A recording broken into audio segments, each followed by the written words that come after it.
Welcome to Whispered Tales, where we turn big ideas into stories you can feel. Today's journey is called Your Mind is Everything, a motivational lesson. If you've ever wanted to change your life but didn't know where to put your first foot, keep listening. We're going to show you how a single thought, held long enough and acted on gently, can bend the shape of a day and then a year. It starts with a small private decision in a place no one claps for. Jordan, 32, lives in a studio in Columbus, Ohio, above a deli that smells like fresh bread at 5:30 a.m. He sets 2 alarms. He always hits snooze on both. Not because he's lazy, because his mind has been trained to protect comfort, not promise. He has a calendar full of good intentions, a side project he swears he'll start once things calm down, a gym membership with a barcode as pristine as the day he got it, a savings plan that lives in an app like a ghost. The problem isn't knowledge, it's gravity. His thoughts have a default weight that drifts toward later. This morning, before the first alarm, he's awake, staring at the ceiling, listening to a city that hasn't decided what kind of day it will be. A sentence lands in his head, quietly, like a coin on a counter.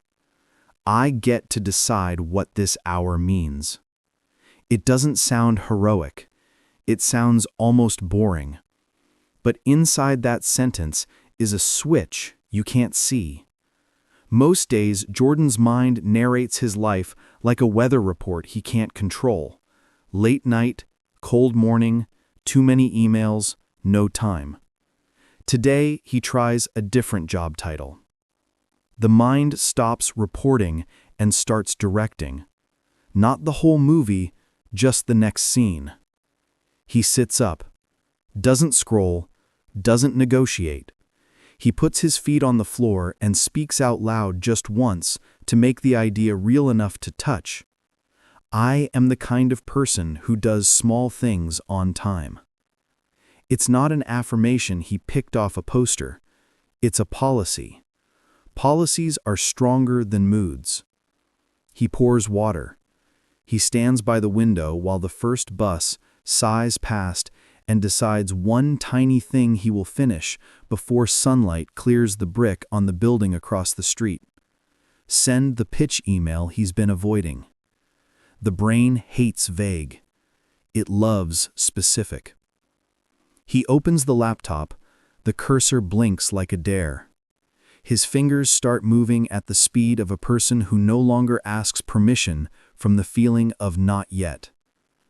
Here's a secret the world whispers to you only after you act. The mind is not a single voice. It's a small city of voices with different jobs. One is ancient and protective. It wants you safe, fed, still. Another is new and brave. It wants you stretched, proud, awake. Most people wait for the brave one to shout louder. Jordan learns that the protective voice can be thanked and then overruled by a decision as plain as tap water. He doesn't insult fear, he gives courage the microphone. The email goes out. It isn't perfect, it's sent. That matters more than poetry because the mind counts motions like a trainer counts reps. A rep completed is a vote cast for a new identity. I am the kind of person who starts. Reduce noise on his walk after sunrise. His head tries its old tricks, catastrophizing, forecasting traffic, writing 3 arguments he'll never have. But a new habit is being built. The redirect. When the thought spirals, he names it, not as a judge, but as a librarian. Anxious story, shelf 3. Then he swaps it with something he can carry, one useful instruction, one tiny win. Breathe into your belly, shoulders down. The body listens first. The mind follows the body's proof. 2 blocks later, the day looks the same from the outside. Mailboxes, a dog that believes in everyone, but Jordan feels taller by half an inch, not because he manifested a new spine, but because attention is posture, and posture is a message to yourself. We're okay. We're moving. At work, a problem lands like a falling book. The project lead wants numbers Jordan doesn't have and time he hasn't budgeted. The old mind would sprint to panic. The new mind asks a gentler question. What can I influence in the next 10 minutes? He lists 3 actions on a sticky note the size of a playing card and refuses to think thoughts he can't use. This is not denial. This is stewardship. A mind without a steward is like a TV without a remote. You watch whatever's loudest. A stewarded mind picks the channel and keeps it until the scene changes. By noon, something quiet has shifted. The deli downstairs sells out of turkey by 12:14, as it always does, and the construction 2 doors down is still banging steel into the sky, and the inbox still thinks it deserves worship. But Jordan is not a servant today. He's a sailor. He can't command the wind. He can trim the sail. He sends a clean update to the lead with the numbers he has and the time he needs. He writes a second message that starts with main point, because clarity is a moral act in a crowded world. The reply comes back with a thumbs up and a new deadline that feels ambitious but reachable. A decade of self-talk said the world was hostile. One morning of directed thought proves the world is often negotiable when you arrive with a steady hand. After work, his brain offers the couch and 3 hours of glowing rectangles. He smiles at the offer like you smile at a toddler who wants ice cream for dinner. He bargains, 30 minutes to read the book he said he wanted to read, then the show. He sets a timer, not because timers are romantic, but because timers quietly say, I work for you. Half an hour later, he's 6 pages deeper into a chapter about how effort rewires reward, and his mind feels like a room with windows open. When the timer chimes, he chooses the second chapter. Not out of virtue, out of momentum. Wins compound when you string them close enough that your future self doesn't have to search for them. Here's the point of the story and the promise of this series. Your mind is not a cage, it is a toolbox. Thoughts are not laws, they are levers. Feelings are not judges, they are weather reports you think and then dress for. The life you want is not built in leaps, it is built in settings, tiny dials you turn in the morning that keep turning quietly while you live. When you direct your attention, you direct your day. When you repeat that direction long enough, you direct your life. By 10:42 p.m., Jordan lays the phone face down, writes 1 sentence in a notebook he keeps by the bed. I did what I said I'd do. It is a plain sentence, but plain sentences hold up houses. He turns off the light with a brain that has fewer open tabs than yesterday. Tomorrow will not be perfect. It will be steerable. And a steerable day, repeated, becomes a steerable year. If your life is a movie, your inner voice is the narrator. Some narrators make heroes, some make hostages. Jordan in Columbus begins to notice that his narrator loves 2 words, later and maybe. Work out? Later. Pitch the idea? Maybe. A day narrated by later and maybe becomes a week that feels like fog. So he decides to treat his inner voice like a teammate you can coach, not a tyrant you must obey. Coaching starts with hearing the voice clearly. He sets 3 alarms on his phone, not to wake up, but to wake attention. At 9 a.m., 1 p.m., and 7 p.m., the screen flashes a single question. What's the story I'm telling right now? At first, the stories are familiar. Too busy. Not ready. Don't want to mess up. He writes them down without arguing. Naming a thought doesn't make it bigger. It makes it handleable. Next, he runs the simplest mental upgrade in the world, from vague to actionable. When the narrator says, "I'm overwhelmed," he doesn't debate it.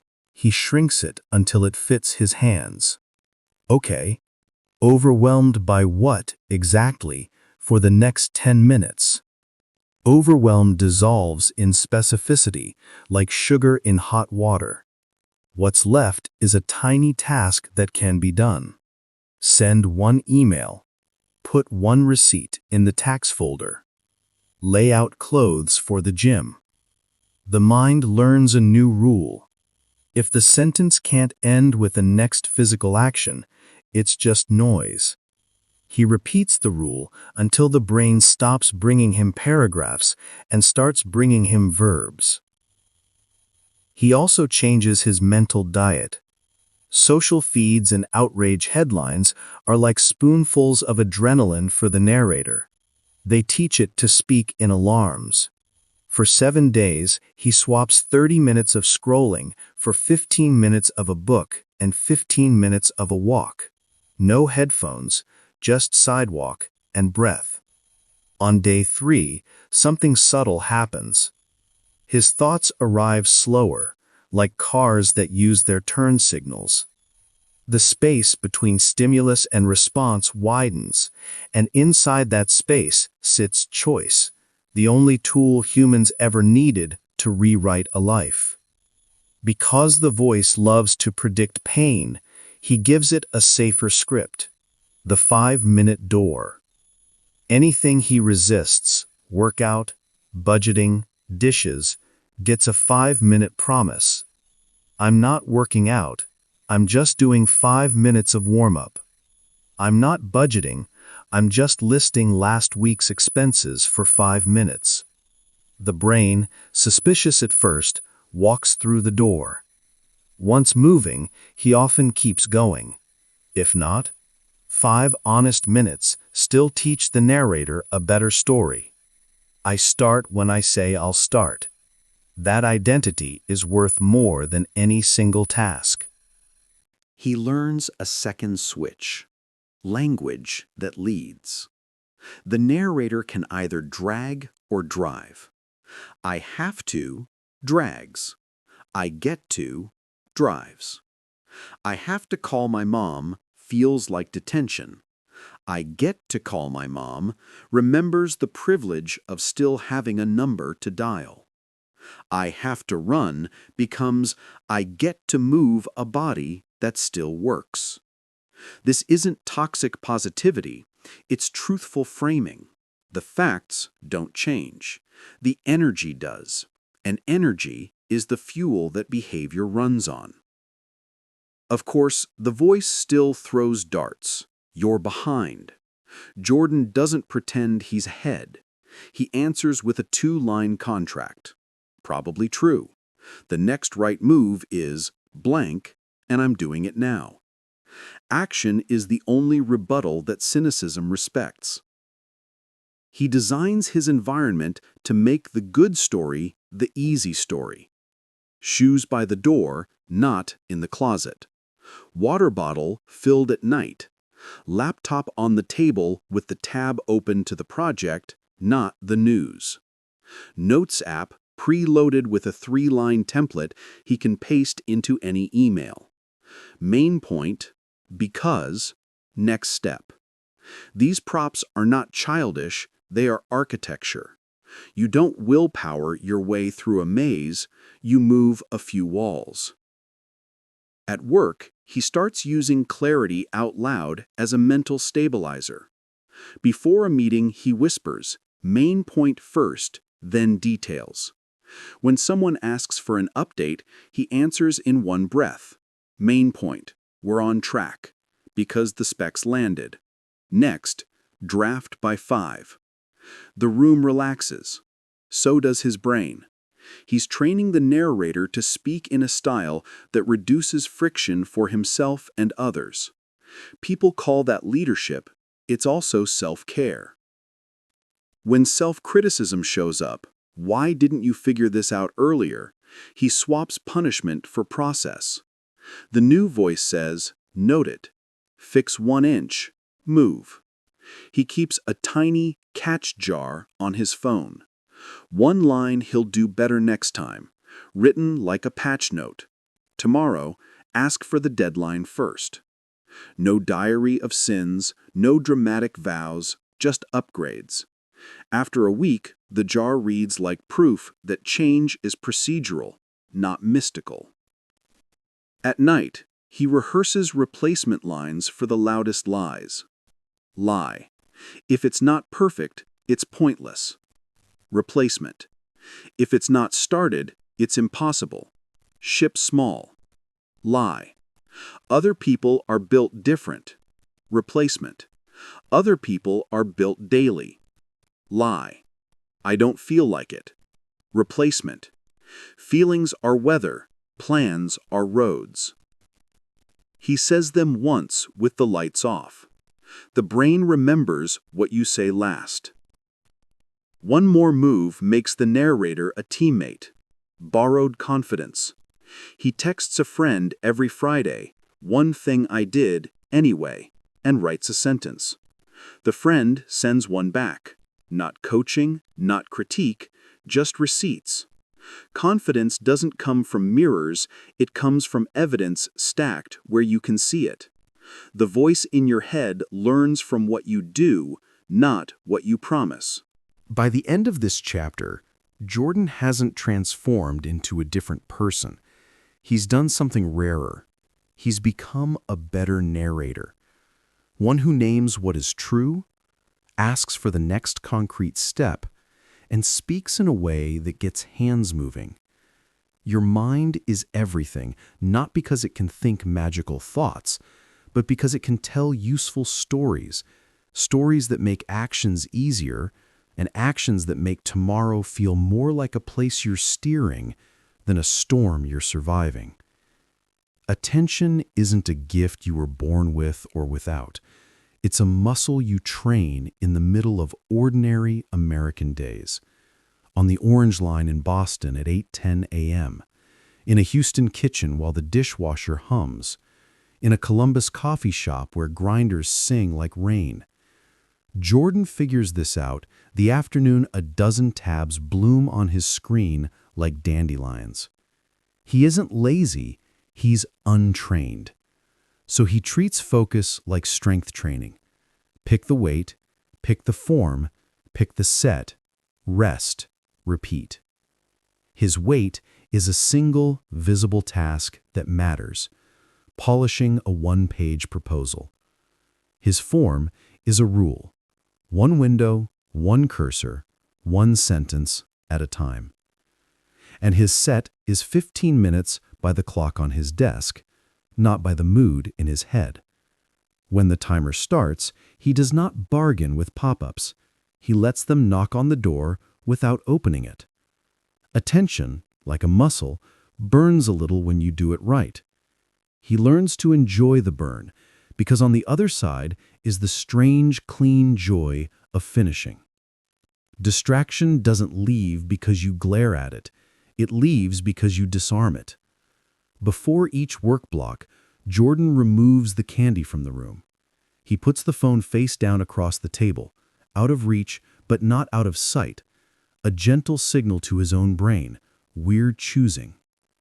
He closes chat apps and leaves one person a note, heads down till 2:30, back right after. He isn't being dramatic, he's building a perimeter. The mind respects rooms with clear doors. If a thought taps anyway, pay the bill, order the filter, text your sister, he writes it on a scrap of paper labeled after. The moment the thought sees it has a home, it stops yelling. Focus isn't willpower, it's housekeeping. Halfway through his set, a familiar ache shows up, The one that says, "This is boring. Check literally anything else." Boredom is not a verdict on your life. It's a withdrawal symptom from fragmented attention. He stays anyway. He lets the wave pass without surfing it. And something almost mystical happens. The task he dreaded becomes a place he likes being. Flow is nothing more than staying long enough for the door to appear. When the timer ends, he stops, even if he's rolling. Stopping on a high note makes the next set easier to begin. Pianists know this, runners know this. A mind learns it in a week. Evenings test focus in a different way. The couch calls with a voice like honey. Jordan doesn't fight it. He bargains fairly. He gives the show a time slot and gives his life one too. 30 minutes for a skill he claims he wants. Design basics, coding drills, guitar chords, then the episode. He sets the hourglass in the corner of the TV stand because sand falling is kinder than alarms screaming. When the sand runs out, he checks in with a single question. Am I proud of how I used this hour? Pride, it turns out, is a renewable fuel. It burns cleaner than guilt and lasts longer than hype. Attention also needs recovery. On a Saturday in German village, Jordan walks 10 minutes without a podcast. No inputs, just steps and December air. The world gets louder in a friendly way. Brick underfoot, a dog collar ringing, a window catching sun like a coin. The brain, denied its usual buffet of noise, starts sorting itself. Unfinished thoughts line up. One good idea asks for a pen. Rest isn't a reward for focus. It's part of the cycle that makes focus possible again. Athletes know to leave the gym before the body begs. You should leave the desk before the mind frays. There's a deeper reason focus matters in a motivational life. Where attention goes, identity grows. The more minutes you spend acting like a writer, the more your mind files you under person who writes. The more mornings you spend lifting a small weight of effort on time, the more your mind updates your self-story from I try to I do. This isn't affirmations pasted on a mirror, it's evidence stacked like bricks until you live inside a house that matches what you say you want. A scattered hour isn't a sin, it's a signal. Move 2 distractions out of reach, move 1 clear task into sight, set a clock, and begin again. On a windy Tuesday, Jordan proves the muscle is real. The elevator doors open into the office, and a colleague calls, "We need numbers for the 3 p.m." 3 hours. Old Jordan would have sprinted in circles. New Jordan names the finish line out loud. 2 charts, 1 paragraph, send by 2:45, and writes it on a sticky note where his eyes land every time they wander. He works in 2 focused sets, 15 minutes each, then a 5-minute walk to the water fountain and back, heads up, shoulders rolled, breath deep, to rinse the brain. The second set is smoother. The third feels almost athletic. At 2:43, he hits send. Nothing explodes, no choir sings, but a quiet click happens inside. The kind you feel when a door finally fits its frame. That click is confidence. Not the kind that struts, the kind that trusts itself. By night, he's tired in a clean way. He doesn't tell himself stories about discipline or destiny. He writes 1 line in the notebook by the bed. Focused when it counted. Tomorrow will ask again. But tonight, he sleeps like a person who discovered that attention isn't magic you beg for. It's a practice you build. And every practice, repeated long enough, becomes part of the person you carry into every room. Most people chase habits like they're collecting souvenirs. They forget the person carrying the bag. Jordan learns the flip. Identity first, habits second. Before sunrise in Columbus, he writes a single sentence at the top of a sticky note. I am the kind of person who keeps small promises to myself. Not wants to, not tries to, keeps. The brain treats identity statements like software updates. It quietly reorders behavior to stay consistent. So his first promise is humble enough to survive Mondays. Drink a glass of water, stretch for 60 seconds, write one line in a notebook.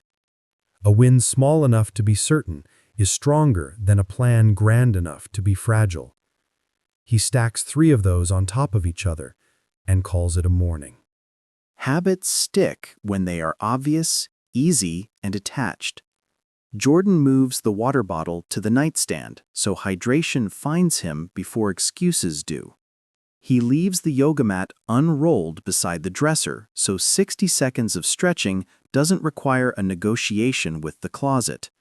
He clips a pen to the notebook so the first line is one motion away. This is boring in the best way. Motivation is a spark. Design is the pilot light that stays on when weather changes. He also learns to glue new habits to old anchors. Water after toothbrush, stretch after shoes, one sentence after the coffee blooms. The cue does the remembering so willpower can rest. Because the mind loves permission, he builds a policy he can use anywhere. Minimum dose counts. 10 push-ups count. Reading 1 page counts.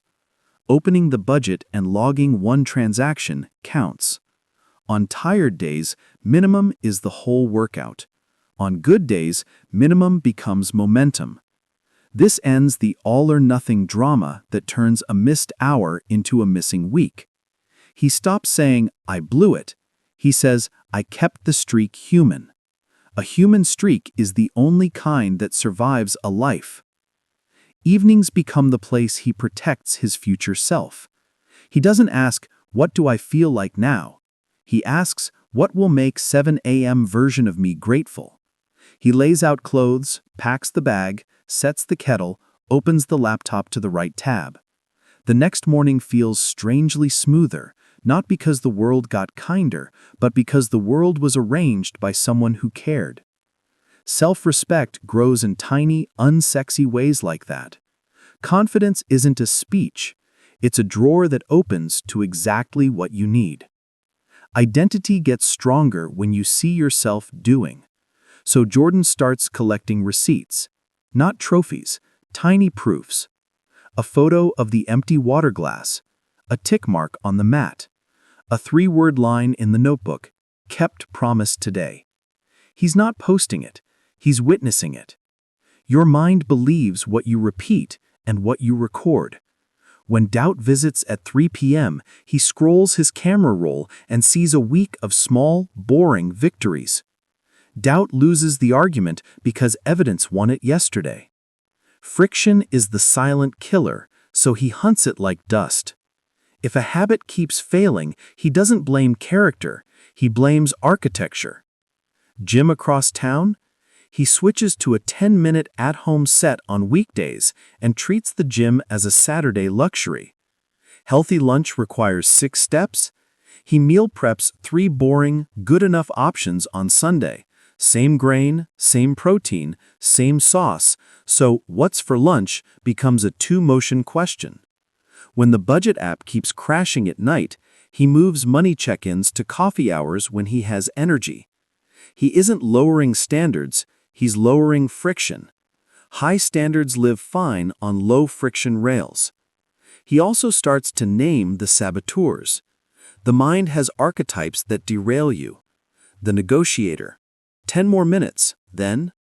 The historian. You always quit. The forecaster. This'll never work. Jordan doesn't argue with them. He assigns each a job. The negotiator becomes the timer setter. Set 5 minutes, then we'll talk. The historian becomes the archivist. Log today's tiny win. The forecaster becomes the planner. Put the next rep on the calendar at 7:10. Every critic contains a useful talent if you give it a task instead of the wheel.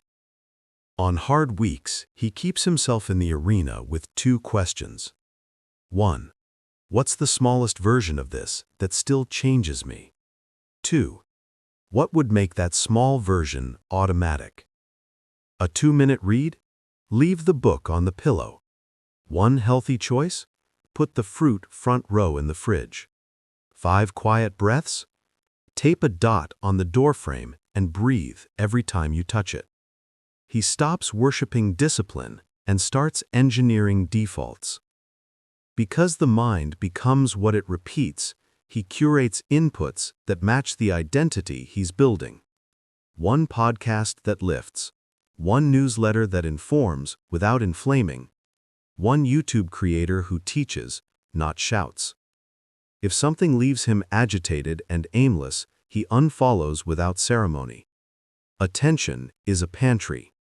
Junk on the shelf becomes junk in the day. He learns this the first night he swaps doom scrolling for a 10-minute walk after dinner. Sleep comes easier. Morning arrives kinder. It wasn't magic, it was inventory control. Inevitably, a day breaks. He misses the morning. The evening derails. The old narrator whispers, "See?" But Jordan has a restart line ready. Back now, 1 sentence and done. He writes the sentence, the streak lives. Adults don't need perfect runs.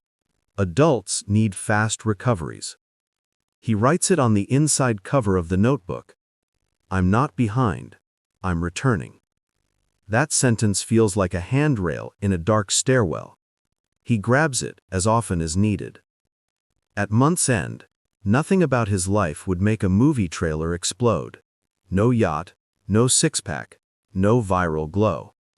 Yet everything feels different because he feels different. Like a person who tells the truth to himself in tiny, boring ways and then keeps it. That's the whole game. The mind becomes a place you can trust. And a trustworthy mind is the only engine you need to steer a year. Stress isn't the enemy. Unmanaged stress is.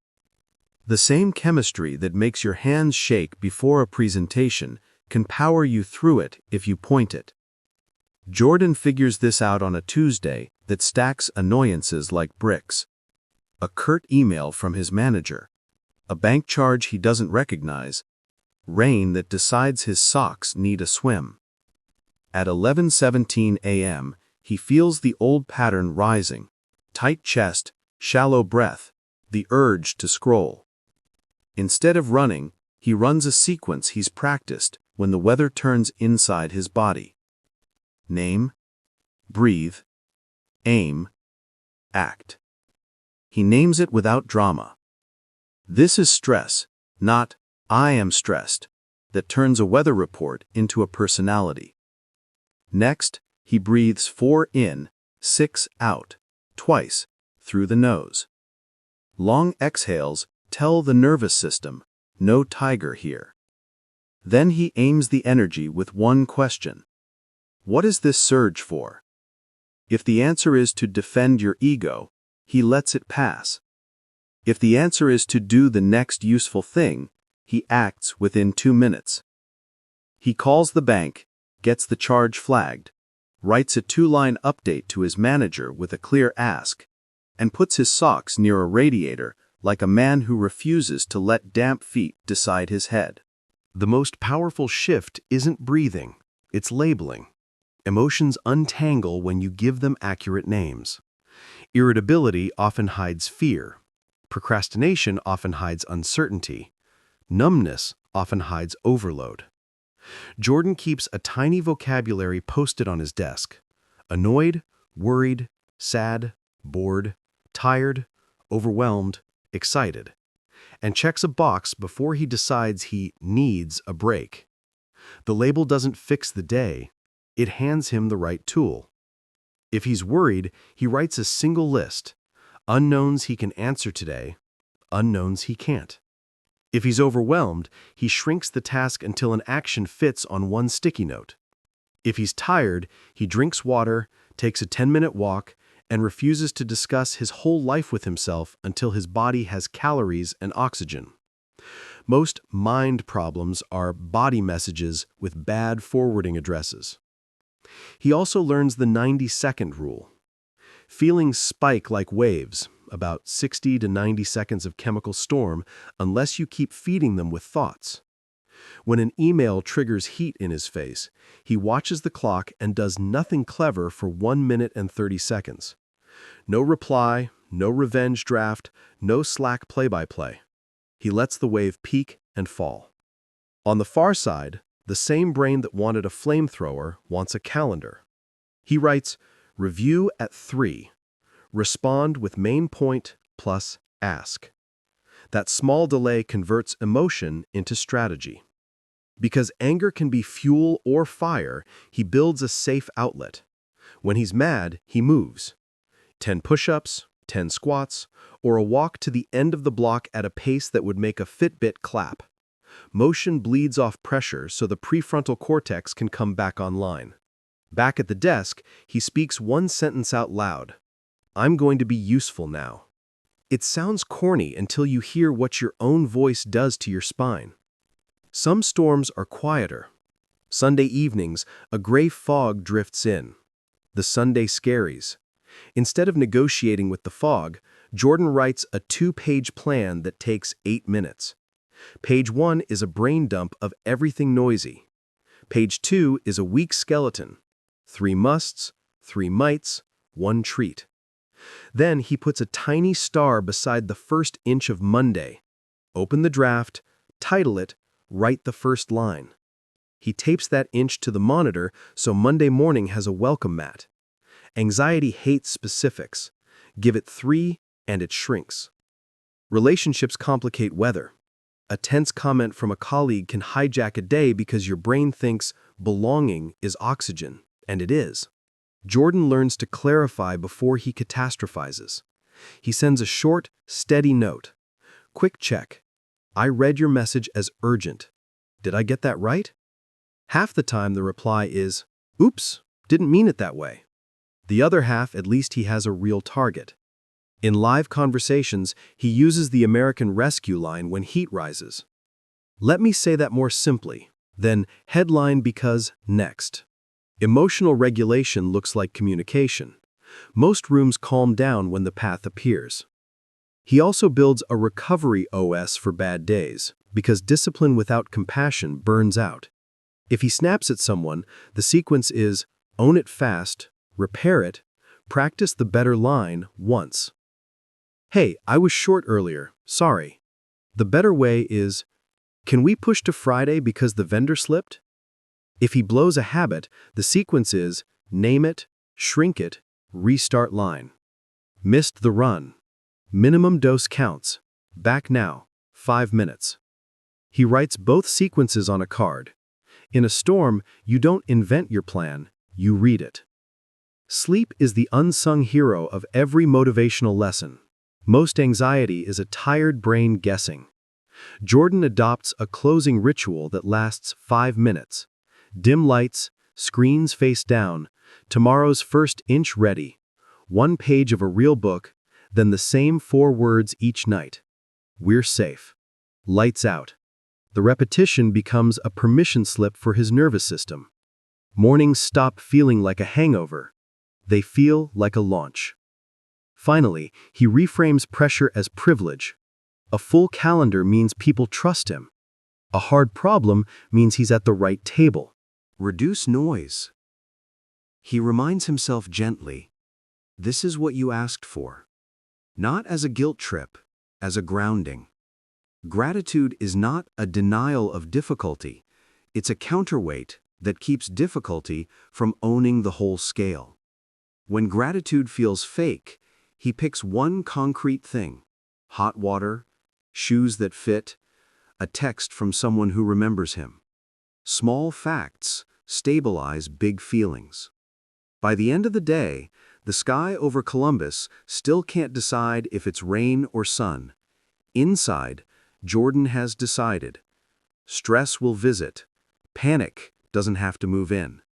Emotions will speak. They don't get the mic all night. The mind remains the switch and the steering wheel. Name, breathe, aim, act. That is how you turn pressure into performance without burning your life for warmth. A strong mind doesn't live in a vacuum. It lives in a room, with people, sounds, light, and stories that either lift or leak your resolve. Jordan notices this on a Wednesday night in Columbus when he's feeling steady, water drunk, workout done, inbox tamed, until he spends 40 minutes in a group chat where everyone treats cynicism like intelligence. Nothing is good, everything is rigged. By 10:15 p.m., his chest feels heavy and his plans for tomorrow feel like a joke. He didn't lose discipline, he inhaled a mood. Minds are porous. The cure isn't isolation, it's curation. He starts small, not new friends by Friday, just new windows. He moves the desk so morning light hits his face instead of his inbox. He puts a cheap plant within arm's reach and waters it when he stands up, not because botany will fix his goals, but because living things teach pace. He chooses a working soundtrack that calms the animal. Rain, low piano, a single lo-fi playlist he never needs to hunt for, so attention doesn't waste gas choosing. He adds a physical anchor beside the monitor, a 3x5 card that says, main point, because, next. It looks silly until it becomes a spell that turns chaos into lines he can say out loud. Environment is the quietest coach you'll ever hire. People shape the air, so he stops judging and starts sorting. Not good or bad, just builders and bleeders. Builders leave him clearer, more capable, slightly taller inside. Bleeders leave him foggy, defensive, or tired. He doesn't send anyone a breakup speech, he changes ratios. He texts his cousin in New Jersey to swap voice notes about one thing they did anyway. He invites Malik from the office, steadier than he is, to walk once a week at lunch. He still loves the group chat, but he mutes it on weeknights. The point isn't purity, it's exposure control. You wouldn't train for a race breathing secondhand smoke. Don't train your mind in a room where the air argues with your future. On Saturday, he takes the bus to German Village for coffee and meets Ava, who's sketching UI ideas in a dot grid notebook. They're strangers for 4 minutes, then they're trading tiny, honest plans. I'm shipping a 1-page proposal by Monday. I'm posting 2 sketches by Sunday night. No mentorship speeches, no LinkedIn humble brags, just receipts promised out loud. He walks away with a deadline that now has witnesses. The mind treats witnessed commitments differently. It senses a social floor, the healthy kind that keeps you from sinking. Inputs are people too, just digital. Jordan cleans his feeds like a pantry. Sugary outrage goes, whole food wisdom stays. He unfollows accounts that leave him riled but directionless, and follows 3 that leave him pointed. One creator who teaches a skill he's practicing, one writer who explains the world without setting it on fire, one athlete who talks about recovery, not just grind. Reduce noise.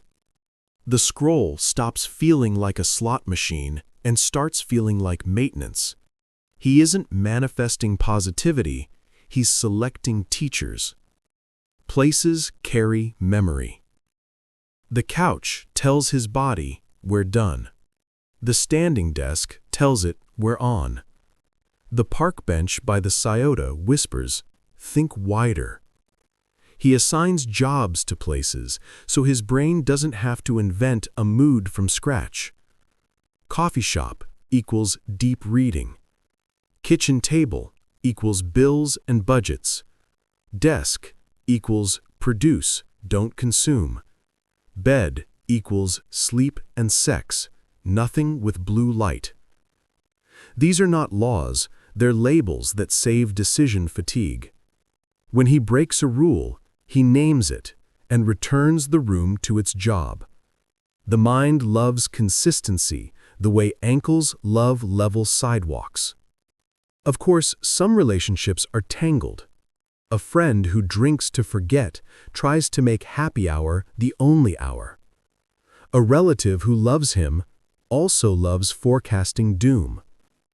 Jordan stops trying to fix them and starts trying to frame himself. With the drinker, I'm off weekdays, Saturdays our spot. With the doomsayer, I've got 10 minutes, cue the headlines, then I'm calling it. Boundaries aren't rejection, they're guardrails that let love survive cliffs. He notices something strange. The more consistent he is, the fewer negotiations he has to endure. People learn the shape of you and stop pushing. He also builds an on-ramp ritual for rooms that cost him willpower. At the gym, shoes on, 2 songs of warm-up, no bargaining. At networking events, 2 conversations, 1 question each. What are you building this month? Then, what's in your way? And he's free to go. In the office, before Slack opens, he writes 1 sentence he'll be proud to send by noon. Rituals cut the startup friction that make minds stall. After 3 weeks, the rituals feel less like rules and more like routes. He gets where he's going without asking Google for every turn. There's a shadow side to motivation, loneliness. When you start changing, it can feel like leaving people behind. Jordan writes a sentence that saves him from moralizing. I'm choosing this lane for me. You're free to choose yours. He keeps the door open, the judgment closed. Some folks drift. Some arrive later. A few step closer right away and say, "Show me how you set that tiny timer." He shows them. Teaching is the fastest way to nail your own planks. Inputs include what you say when you walk into a room. Jordan experiments with language that lifts. He replaces "I'm slammed" with "I'm focused till 2, free after." He switches "I'll try" to "I'll do the first draft and get feedback." This isn't spin, it's signal. Rooms respond to signal. So does his nervous system. The more precisely he speaks, the more predictable his mind becomes. Predictability is underrated. It's the soil confidence grows in. As spring leans into Ohio, he realizes his best days look ordinary from the sidewalk. No speeches, no fireworks, just good air, good people, and a table that reminds him who he is when he sits there. He texts Ava a photo of the sent proposal. She replies with a sketch posted. He leaves the group chat on mute until Saturday and discovers the memes didn't miss him. He waters the plant, which is somehow still alive, and laughs at the idea that a $7 pothos helped him keep a promise to his future. But it did, because every time he touched it, his hand remembered, things grow when you give them light on purpose. By night, he writes the smallest victory in the notebook. I put myself in better rooms. No halo, just truth. Tomorrow's mind will inherit whatever rooms he chooses today, people, places, and inputs. So he treats those choices like the first reps of the workout, not the warm-up he can skip. The body gets stronger where it's trained. The mind does too. Choose your air. Choose your chorus. Choose your view. The rest gets lighter. Change doesn't arrive like a parade. It sneaks in like interest on a savings account you forgot you opened. Jordan figures this out on a string of ordinary mornings in Columbus, when nothing dramatic happens. No promotion, no lightning, no viral applause. Just small promises kept and stacked until they begin to weigh more than his old habits.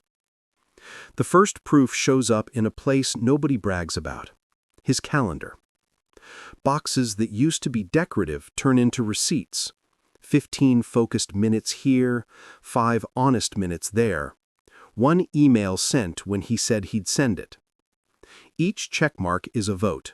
Each vote shapes identity. Identity, repeated, turns into gravity. He starts to notice a new pull in his day, not toward the couch, but toward the next inch. That pull is the compound effect beginning its quiet work. On a windy Thursday, he walks past the same coffee shop that once stole an hour from him every morning, and realizes he's been sitting inside it differently. He used to arrive empty and ask the room to fill him. Scrolls, lattes, long sighs. Now, he arrives with one small task already chosen, sets a timer he can see, and leaves with something tangible. A paragraph drafted, a call made, a form submitted. The action is tiny, but the signal is thunderous. I am someone who finishes beginnings. That sentence, lived, changes the way strangers speak to him. Baristas ask about his project. A coworker starts forwarding him interesting work because he's become the person who replies with a plan instead of a shrug. Opportunity doesn't knock from fate. It wanders toward the people whose days make room for it. Compounding hides in the body, too. A month ago, 10 push-ups made his elbows complain. Today, 20 land like punctuation at the end of a paragraph. He didn't wake up stronger. He arrived stronger, 1 rep at a time, because the nervous system likes patterns and rewards the ones you repeat. The same thing happens with sleep. His late-night twitching used to write scripts about failure. Now, a 5-minute closing ritual turns the volume down. Lights dim, phone face down, first inch of tomorrow set. 1 page of a book, 4 low words. We're safe. Lights out. He doesn't manifest rest. He engineers it. Morning arrives with less sand in the gears, and momentum, once a stranger, waits patiently by the door like a loyal dog. Money begins to listen as well. Jordan stops trying to fix his finances with big, heroic months that never survive a weekend, and starts practicing tiny transfers on Tuesdays. $15 to emergency savings automatically, no debate. A year ago, he would have mocked that number. A year from now, the balance will mock the old him back.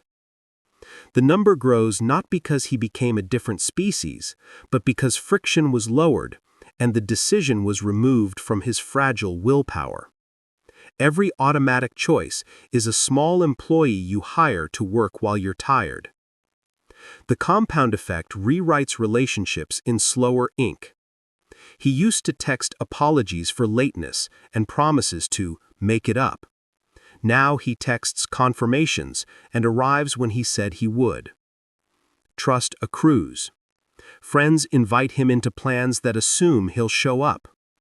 At work, managers give him autonomy because he reports early and clean. Headline: because. Next. He isn't more charming. He's more predictable.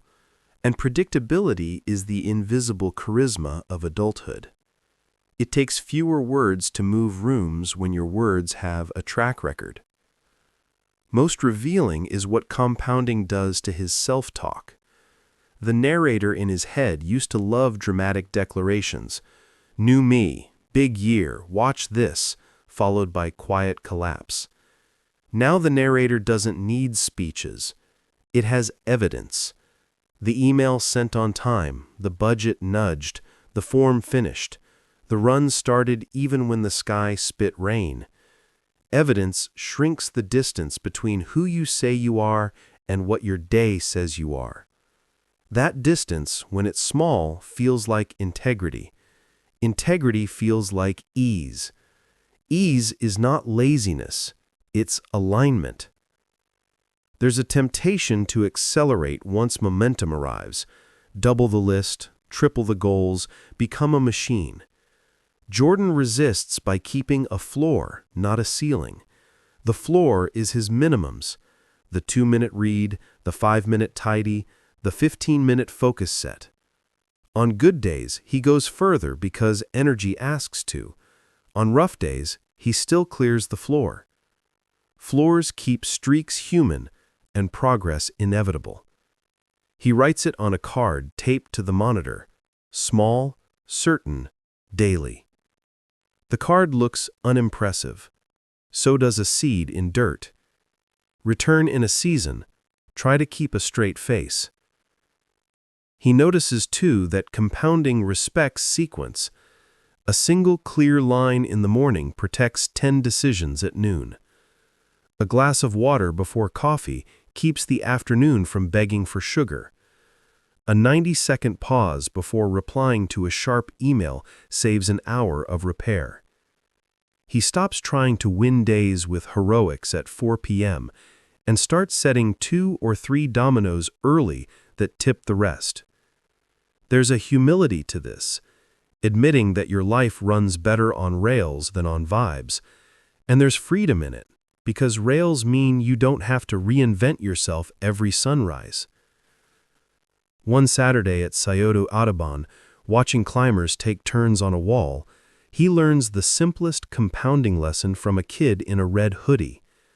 The kid doesn't leap for the top. He moves from hold to hold, rests, shakes out his hands, smiles when he slips, and tries again. A stranger calls up, "Same sequence, 1 inch tighter," and the kid nods, breathes, and makes the next grab. He laughs because that's the whole game he's been playing at a desk. Same sequence, 1 inch tighter. Effort, rest, review, repeat. Mastery never looked like fireworks. It looked like this: small, boring excellence, done in public, applauded by gravity. By evening, he writes the day's receipt in the notebook by the bed. Interest showed up. He didn't force pride.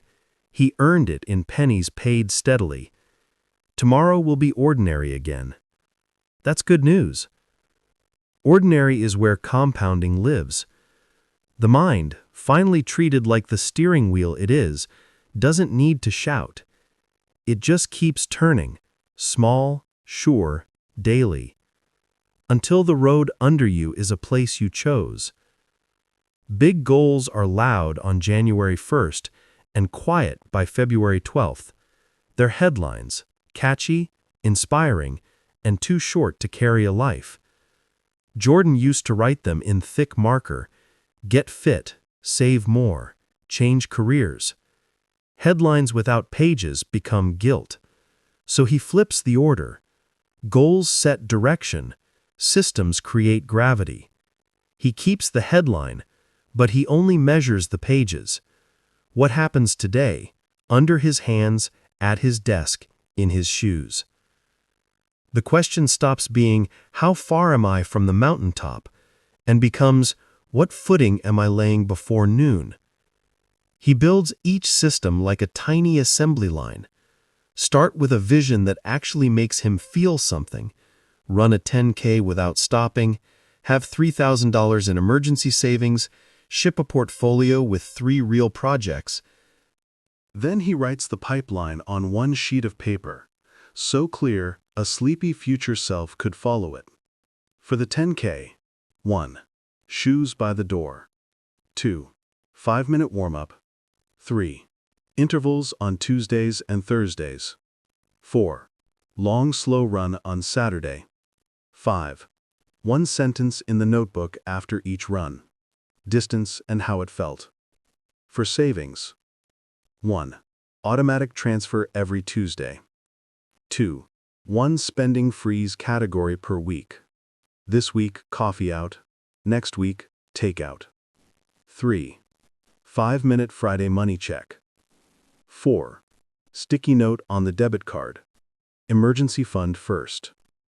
For the portfolio. 1. Pick a problem users actually have. 2. Write the problem in one paragraph. 3. Outline a solution in 5 bullets. 4. Build in tiny sprints. 5. Publish a 1-page case study. Ugly but honest. Each pipeline has steps that are visible, triggerable, and small. He assigns roles to days so momentum has a calendar. Monday is inputs and setup. Tuesday and Thursday are production. Wednesday is review and tidy. Friday is publish or send. Saturday is long effort. And Sunday is harvest and plan. The labels aren't perfect. They're predictable. Predictability is how you come back when motivation's out to lunch. On Thursday, he doesn't ask if he feels creative. Thursday's job is production. 15 minutes minimum. When Saturday gets busy, he halves the long run rather than skipping it. Systems prize continuity over drama. Because goals die in ambiguity, he fights for unit size. Work on portfolio becomes write the problem paragraph. Eat better becomes add one green thing at lunch. Network becomes send one thank you or one coffee next week text before 5 p.m. When he finishes, he draws a tiny square next to the step and colors it in with a pen. That childish rectangle is a quiet engine. The brain likes closed shapes. He laughs at himself and closes another. He also learns to budget energy, not just time. Mornings are for work that asks for courage, pitches, drafts, decisions, because that's when his willpower still has breakfast in it. Afternoons carry the admin that would interrupt deep work if it sat in the morning. Emails, forms, errands. Evenings earn the gentle work, reading, stretching, tidying, a call to someone who steadies him. This isn't a schedule to impress anyone. It's an honesty exercise. When am I actually good at what? Systems built on truth beat goals built on theater. To keep systems alive, he gives them friction checks. Each week, he asks 3 ruthless questions. 1. What step did I avoid? 2. Why? Skill, fear, or setup? 3. How do I shrink it? If it's skill, he books a micro-lesson. 1 tutorial, 1 page of a book, 1 call to a smarter friend. If it's fear, he adds a 5-minute door. Just open the file and title it. If it's setup, he fixes the room. Move the tool into reach. Pin the link. Pre-fill the template. He stops diagnosing himself as undisciplined and starts fixing design flaws. Measurement shifts from outcomes he can't fully control to inputs he can. He stops weighing himself daily. He tracks completed workouts, water drunk, and sleep start times. He stops staring at the bank balance. He counts Tuesdays with transfers. He stops refreshing job listings. He counts the case studies shipped and emails sent. Outcomes lag. Inputs lead. When he longs for proof, he glances at a simple grid on his wall. Rows are systems. Columns are days. Checks are reps. The grid doesn't judge. It witnesses. Witnessing keeps him honest without the drama. Because life throws curveballs, he writes a rain plan for each system. The smallest version that still keeps the identity intact. On travel weeks, the 10K system becomes hotel hallway walk plus 10 squats plus 10 push-ups. For savings, the transfer shrinks but never drops to zero. $5 still protects the narrative, I am a saver. For portfolio, he allows a half-page progress note instead of a case study. Rain plans keep streaks human. Human streaks survive. Once a month, he runs a retrospective like a friendly manager. A. What worked? B. What felt heavy? C. What one tweak makes the next 4 weeks lighter? He never changes more than one thing per system at a time. This slow editing prevents the classic self-improvement crash where you rebuild everything on a Sunday night and abandon it all by Wednesday. Systems evolve, identities harden, life gets easier because decisions become defaults. A funny thing happens. The big goals start to feel inevitable. Not guaranteed. Life is wild, but likely because the machine that generates the outcome is humming. He notices it on a run along the Savito. He's not thinking about race day. He's watching his footfalls hit a rhythm that belongs to him now. He notices it at the bank when the emergency fund crosses a number that used to feel mythical and now feels like math. He notices it when a stranger DMs, "Loved your case study. Got a minute to talk?" Systems made that knock on the door, not slogans. When friends ask how he's so motivated, he tells the truth. He isn't. He's organized around the person he decided to be. The mind that used to bargain all day now has fewer things to argue about. Shoes live by the door. Money moves on Tuesdays. Work blocks have a clock. Even rest is scheduled so guilt can sit down and be quiet. Freedom didn't come from breaking rules. It came from writing kind rules that carry him when he's tired. By night, he closes the notebook with one line that measures the only thing that matters. Did my systems run today? If the answer is yes, he lets the future take care of itself. If the answer is no, he writes the restart line in the margin. Back tomorrow, minimum dose counts. He sleeps like someone who knows where his effort will go when the sun returns, into pipelines that turn headlines into pages, pages into chapters, and chapters into a life that reads like something he meant to write. The first time your plan hits a wall, the mind tries to turn a moment into a meaning. Mr. Run becomes, I'm not a runner. Botched a presentation becomes, I'm bad at public speaking. That translation is the true failure, not the missed rep. Jordan learns this on a Tuesday that collapses like a bad folding chair. His morning system slips. The bus stalls in rain that feels personal.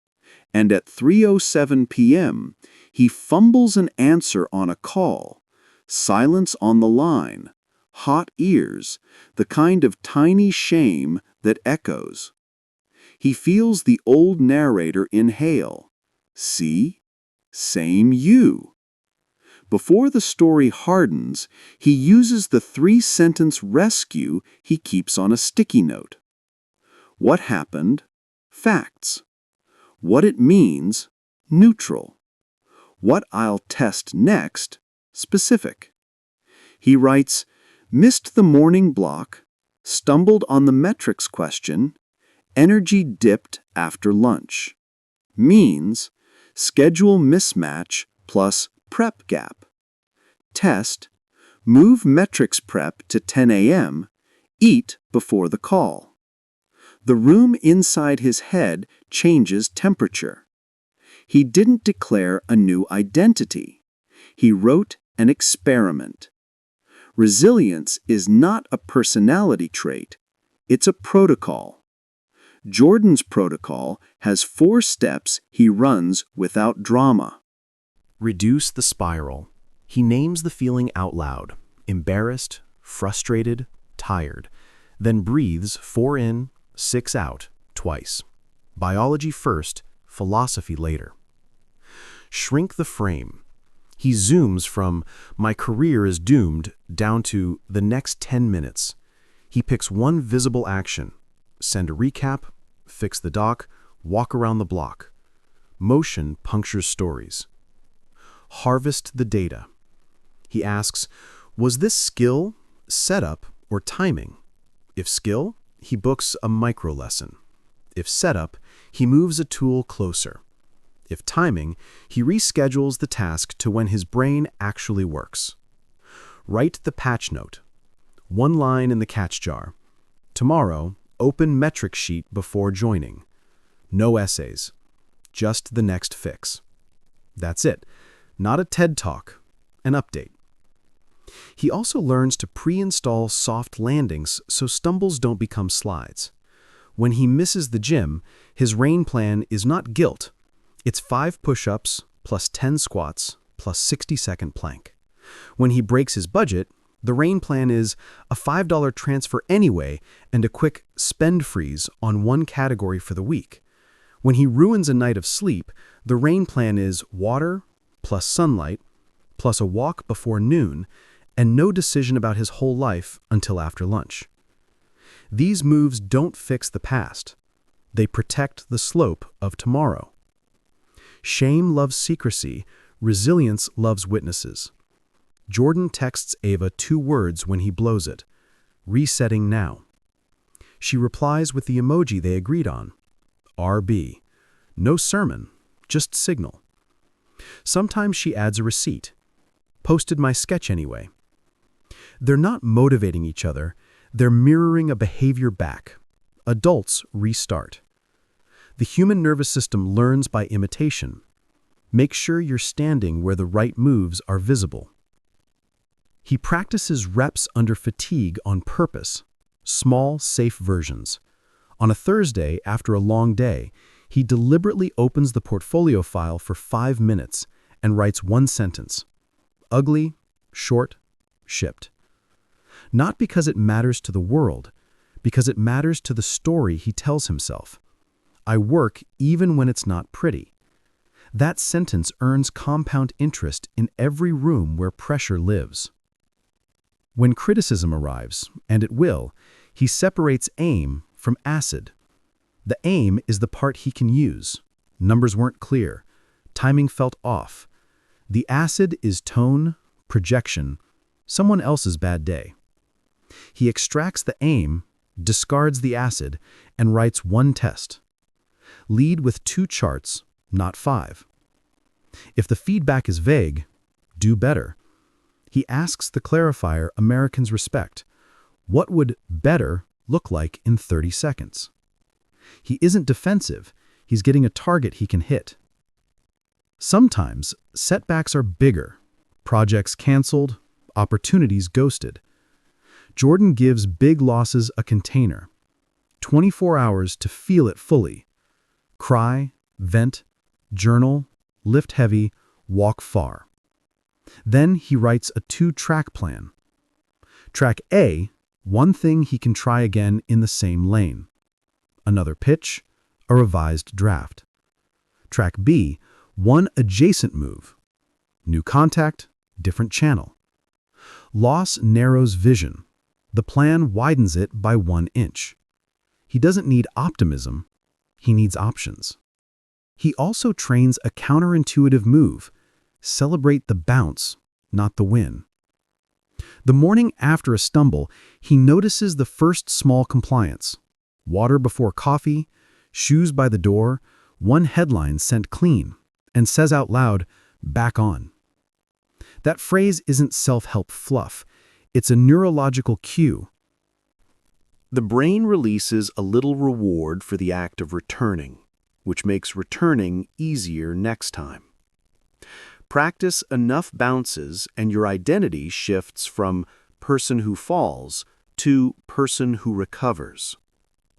That identity will carry you farther than any streak. Here's a quiet truth. Resilience improves with boring buffers. A little emergency money turns a crisis into an inconvenience. A day's worth of scheduled margin turns an interruption into a detour. A simple checklist turns a high-stakes moment into steps you can count. Jordan stops treating buffers like luxury and starts treating them like infrastructure. 10% time margin on big projects. 1 open evening per week. 1 unscheduled hour on Sundays for the mess that life mails you. The mind is braver when the calendar and the bank account are not at zero. Finally, he edits the myths that make people quit. Myth: winners don't fail. Replacement: winners fail on a schedule that teaches them faster. Myth: consistency means never missing. Replacement: consistency means fast returns. Myth: if it mattered, I would feel motivated. Replacement: if it matters, I'll build rails that carry me when I don't. On a cool evening, walking past the river, he replays the day. The stumble, the breath, the fix, the small win after. He doesn't rewrite it as triumph. He files it as proof. Tomorrow's mind will borrow that file. When the next wall appears, and it will, he'll know where the ladder is kept. Before any skyscraper touches the sky, there's a line on paper that says it will. Minds work the same way. The picture you hold becomes scaffolding for what your hands attempt. Jordan bumps into this on a Sunday morning in Columbus, jogging past a row of brick houses that always smell faintly like toast. For months, he's been collecting small wins, but there's one stubborn hill: sharing his work. He drafts, polishes, then tucks files into folders where ambition goes to nap. When he asks why, the answer is embarrassingly simple. He can't see himself as the kind of person people read, not really. His self-image is a low ceiling. Every plan he lifts hits it and slides back down. So he experiments with visualization, not as magic, but as rehearsal. He stands by the kitchen window where morning light makes dust look like glitter and plays a short movie in his mind. 2 minutes, no soundtrack, just real detail. He sees his fingers clicking publish. He sees the tiny green bar inching across the screen. He sees nice work from a coworker at 10:12 a.m., the good kind with a specific line. Your second chart made the point. He doesn't imagine viral applause or confetti. He imagines Tuesday-level proof. The body responds like it's already been here. Breath steady, jaw loose, shoulders not trying to hold the roof up. Fear doesn't vanish. It just becomes familiar. And familiar is easier to carry. He learns to be precise with his pictures. Vague success posters turn to fog. Concrete scenes turn to maps. When he visualizes the 10K, he doesn't see himself breaking a tape in slow motion. He sees mile 4 on the Olentangy Trail when the sun is in his eyes and his heel wants to complain. He sees himself shortening his stride, relaxing his hands, saying, "Light feet, like a coach." He gives the scene a timestamp, a smell, a small annoyance. The brain does better with texture than with slogans. But imagery without identity is a screensaver. So he edits the label in the mirror with sentences that act like firmware, not fireworks. Instead of, "I am a champion," which makes his inner cynic roll its eyes, he says, "I am the kind of person who ships ugly first drafts on time." Reduce noise, he says it while doing the thing. Cursor blinking, stomach fluttering, finger pressing send. The mind trusts what the mouth says during motion. After a week, the sentence stops feeling like a costume and starts feeling like a jacket that fits. Doubts still arrive like junk mail. Who do you think you are? What if it's bad? He doesn't argue with the letters. He stamps them forwarded and sends them to a different department in his head. Standards. Standards have one job: make the picture honest.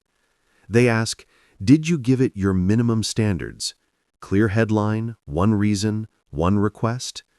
If yes, it ships. If not, fix the one missing piece, then ship. Doubt is loud. Standards are quiet. Quiet wins if you keep it near your hands. There's a second, older tool he adopts because it works: affirmations, rewritten to sound like a person you'd actually believe.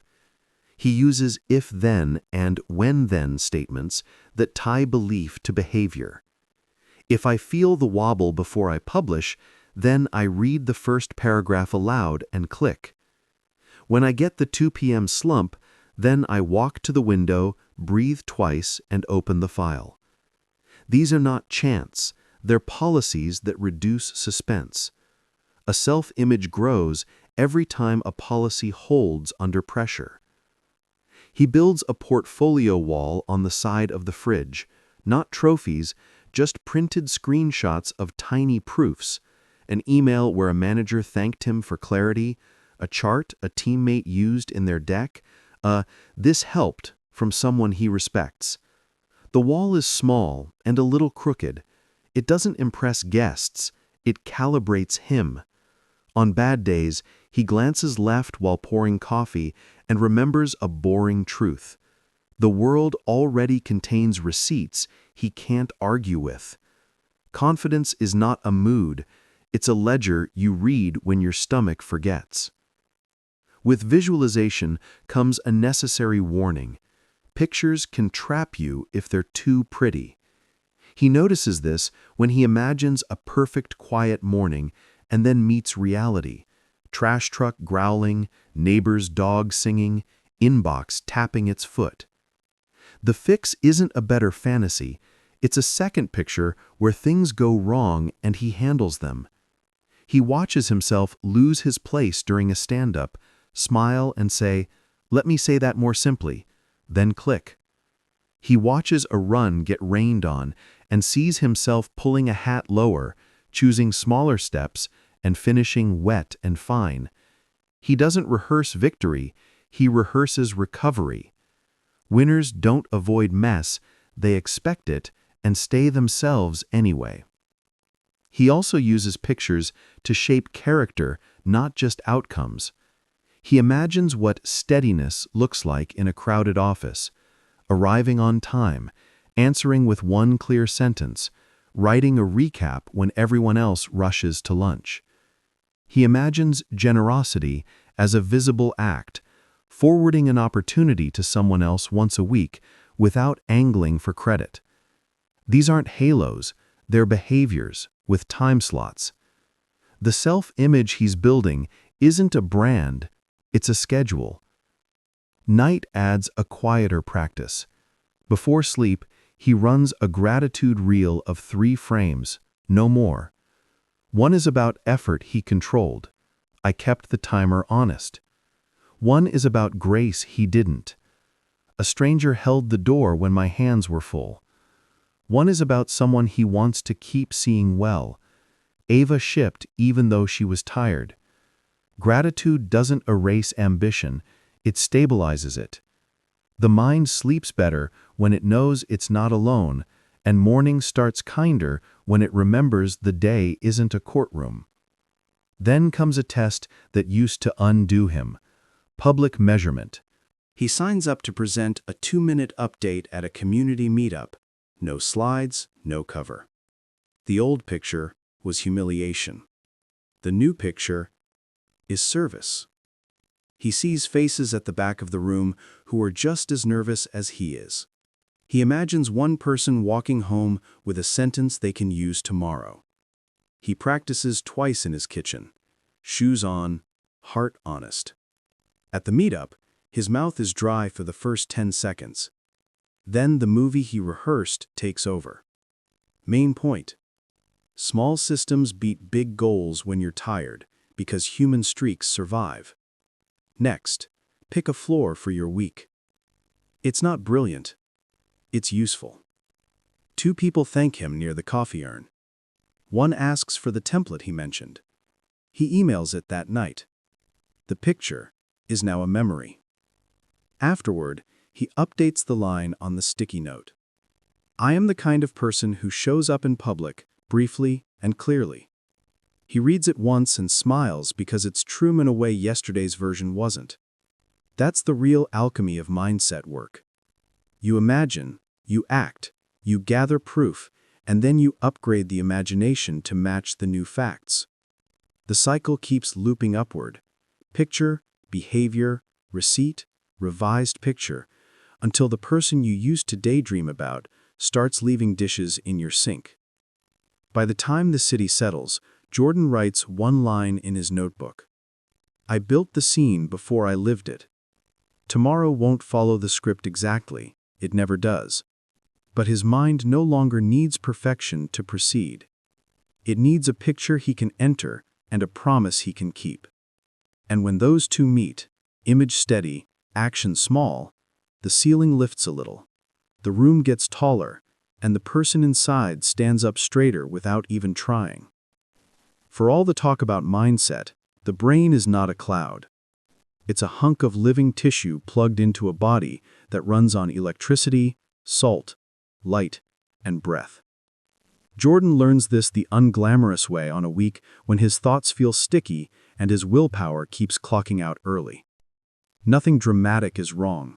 No crisis, no breakup, no disaster. Just the slow leak of energy that makes good plans look heavy. He can't outthink biology, so he stops trying and starts charging the battery like a professional. Nights first.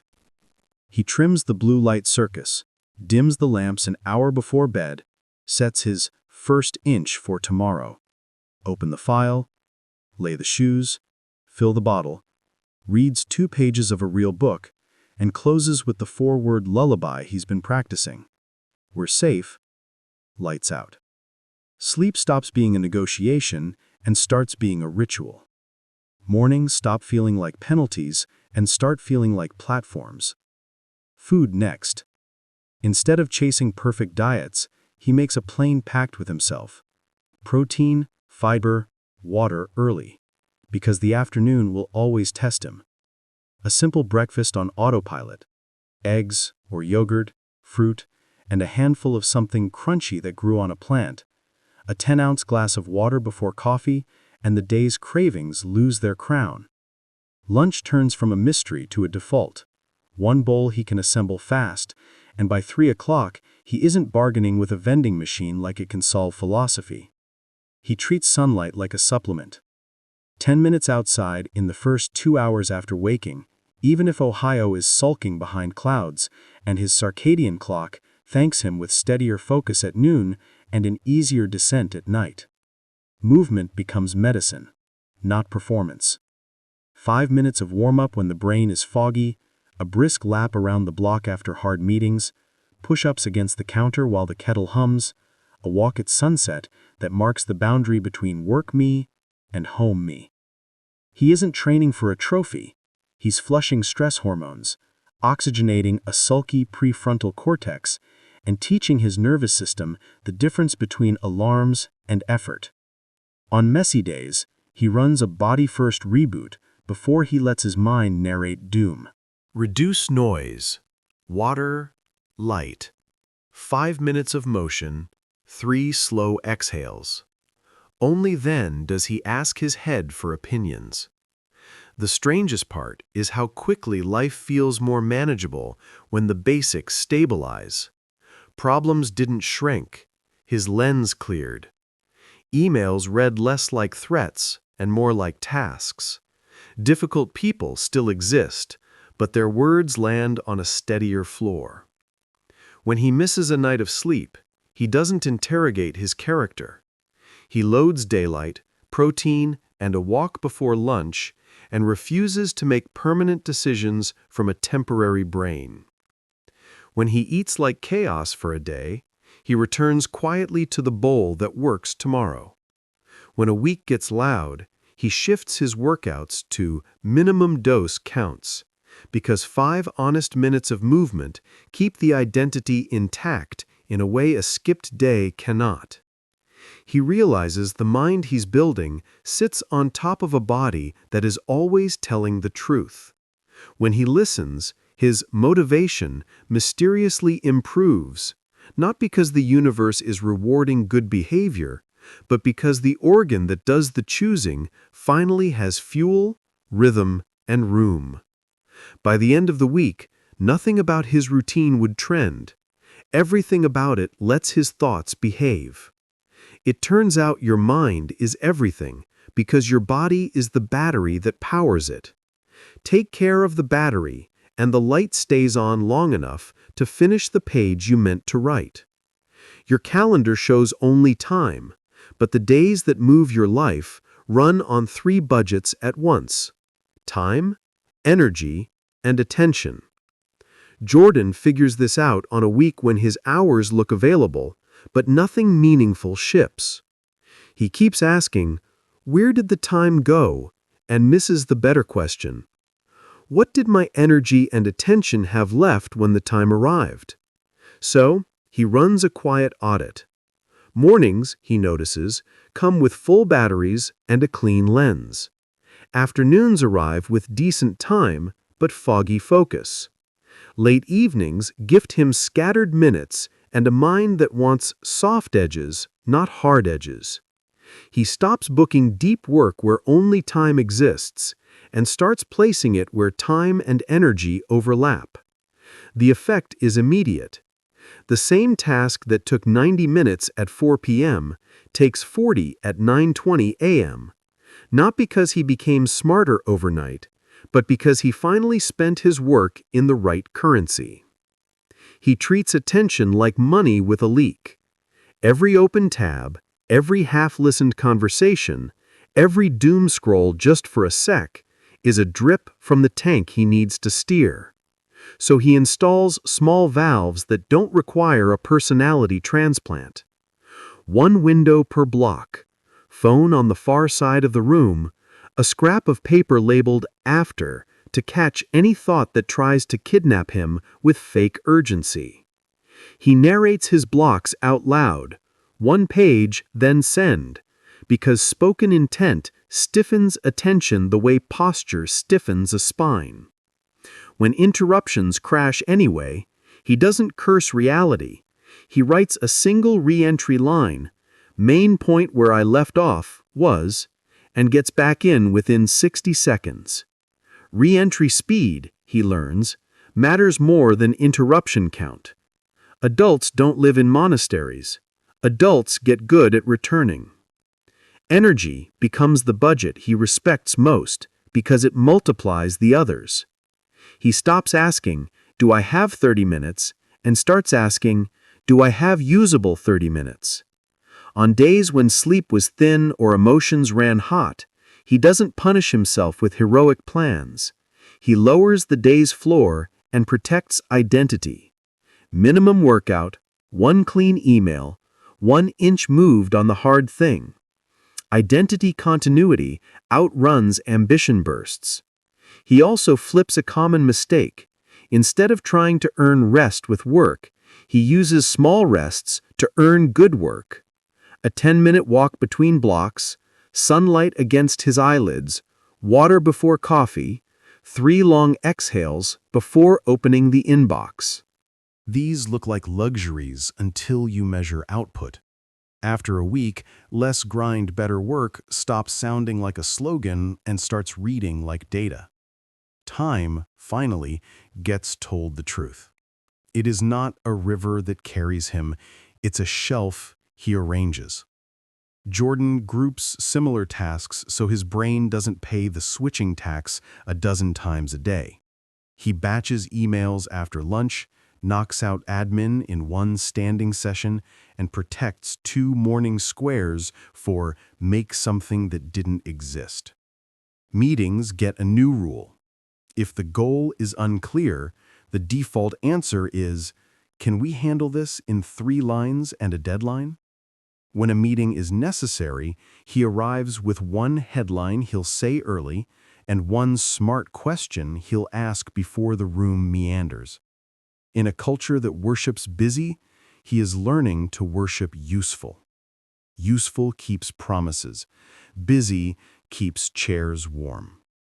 The 3 budgets come together on a Monday that could have collapsed. A surprise request lands at 10:05 a.m. Old Jordan would have sprayed the day with effort. New Jordan runs the math. Time available, 2 focused blocks before noon, 1 after 2. Energy, decent now, will dip after lunch. Attention, clean if he guards it, fragile if he doesn't. He places the hardest piece first, closes the door on chat, writes the headline because next sentence before opening the file, and moves. When his fuel dips at 1:30, he walks 10 minutes, drinks water, and gives the afternoon a softer task on purpose: tidy the deck, send the recap. By 4:10, the thing that mattered is not perfect, but it is real. And real is what moves tomorrows. At night, he writes a line that keeps him honest without scolding. Did I spend the right work in the right wallet? Some days, the answer is no. He shrugs, learns, and adjusts tomorrow's shelf. Most days, the answer becomes yes more often than it used to be. That's the quiet miracle of treating your mind like a CFO instead of a cheerleader. Time is the headline, but energy and attention are the pages underneath that make the headline true. When you budget all 3 with kindness and accuracy, motivation stops being a storm you wait for and becomes weather you plan around. And plans kept are how ordinary weeks turn into a life you meant to live. Your future is mostly a math problem made of yes and no. Every week, invitations and obligations arrive like mail. Meetings, favors, side gigs, weekend plans, quick calls that are never quick. Jordan used to treat each ask like a pop quiz on kindness. If he said yes, he was a good person. If he said no, he was selfish. That story turned his calendar into a thrift store, crowded, random, and exhausting. The mindset shift is small and radical. Yes and no are investments, not moral verdicts. You place them where they grow the life you want. So he installs a decision filter that fits on a sticky note. 1. Does this align with my top 3 for the month? 2. What is the real cost in time, energy, attention? 3. Will saying yes create better options later, or debt? 4. If I were already the person I'm building, what would I choose? He reads the questions aloud before answering requests that smell like trouble. Reading aloud slows the part of the brain that loves polite lies. Because boundaries feel awkward without language, he writes policies he can say calmly. For weekday evenings, I'm off work nights this month. Happy to revisit in June. For meetings with no agenda, could we do this in 3 lines and a deadline? For favors that steal weekends, Can't do Saturday, yes to a 20-minute call Friday at 3. No essays, just shape. The first time he sends a message like that, his stomach tightens. The third time, it feels like brushing his teeth. Boundaries aren't walls. They're the edges that let your yes have power. Then comes the other muscle. Brave yes. Not the default yes you give to avoid friction, but the yes that scares you usefully. The project that forces growth. The presentation that raises your ceiling. The race you'll have to train for. Jordan starts hunting one brave yes per month. He thinks of them as stretch reps. When the invitation arrives to demo his work at a local meetup, the old narrators wake up. Not ready, later, maybe. He runs a 2-line counterspell. Not ready means start earlier. Later means never. He clicks yes and immediately books next tiny step. Outline in 10 minutes tonight. Courage isn't a mood. It's a timestamp plus a calendar entry. Since fear hates clarity, he builds a risk plan for bold choices. What could go wrong? Top 3. Mitigation, 1 step each. Floor outcome, the minimum that still counts as progress. Ceiling outcome, what great would look like. For the demo, tech glitch, bring HDMI plus AirPlay plan. Blank mid-sentence, carry a note card. Headline because, next. Low turnout, record it anyway, post the clip. When the floor is defined, the mind stops seeing cliffs and starts seeing stairs. He also practices the micro yes that moves life without drama. Whenever he hesitates on a 2-minute task that obviously serves his future self, wash the mug now, reply with a date, print the form, he asks, if this were easy, would I do it? If the answer is yes, he does it before thinking. That tiny policy removes hours of background noise. The brain learns we don't store crumbs for later. Some yes-no choices involve people you love, which makes them heavy. A friend wants him at every happy hour. A sibling expects him to fix every crisis. Jordan stops explaining his entire philosophy and offers one clear path. I'm skipping drinks this month. Walk Saturday? I can't solve this tonight. Want me to help you list options tomorrow? He makes his presence specific instead of universal. Love survives specificity better than vague, resentful martyrdom. Decisions drain willpower when they're rare and dramatic. He converts recurring choices into defaults.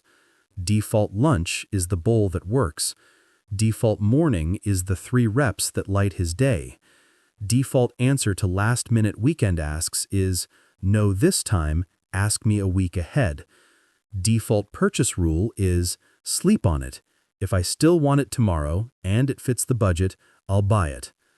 Defaults are not cages, they're resting positions that save attention for real creativity. Then there's the yes-no you aim inward, self-talk. He notices that his inner narrator often says yes to panic and no to praise. So he flips the permissions. When the mind starts narrating doom, he says, not helpful, no, and returns to a sentence he can act on. When something small goes right, he says, yes, that counted, out loud. This isn't cheesy, it's training attention to linger where you want behavior to grow. The brain is a garden hose. Move it. Money decisions get the same treatment. Old Jordan said yes to every only $12 a month that knocked. New Jordan runs purchases through budget buddies. Emergency fund first, future Jordan, and joy. If a subscription doesn't serve one of those 3, it gets a polite no in the app and a thank you next in the mind. The weirdest side effect is mental quiet. Fewer payments mean fewer mental tabs humming in the basement. Career choices become cleaner when he writes a 1-page compass each quarter. Values, 3. Skills to deepen, 2. People to learn from, 3. And lines he won't cross, 2. When a shiny opportunity slides into his inbox, he checks it against the page. If it fights the compass, it's a no, even if it flatters the ego. A no you're proud of is a yes to a life you'll recognize in 5 years. Of course, he misfires. He says yes to something that eats his week. He says no out of fear and calls it discernment. When that happens, he runs a post-game without blame. What signal did I ignore? What would a 10% braver version of me have chosen? What sentence will I say next time? He writes it in the catch jar. Next time, I'm focused this month, free in June. The point isn't perfection, it's faster learning. A final move seals the mindset. Close loops.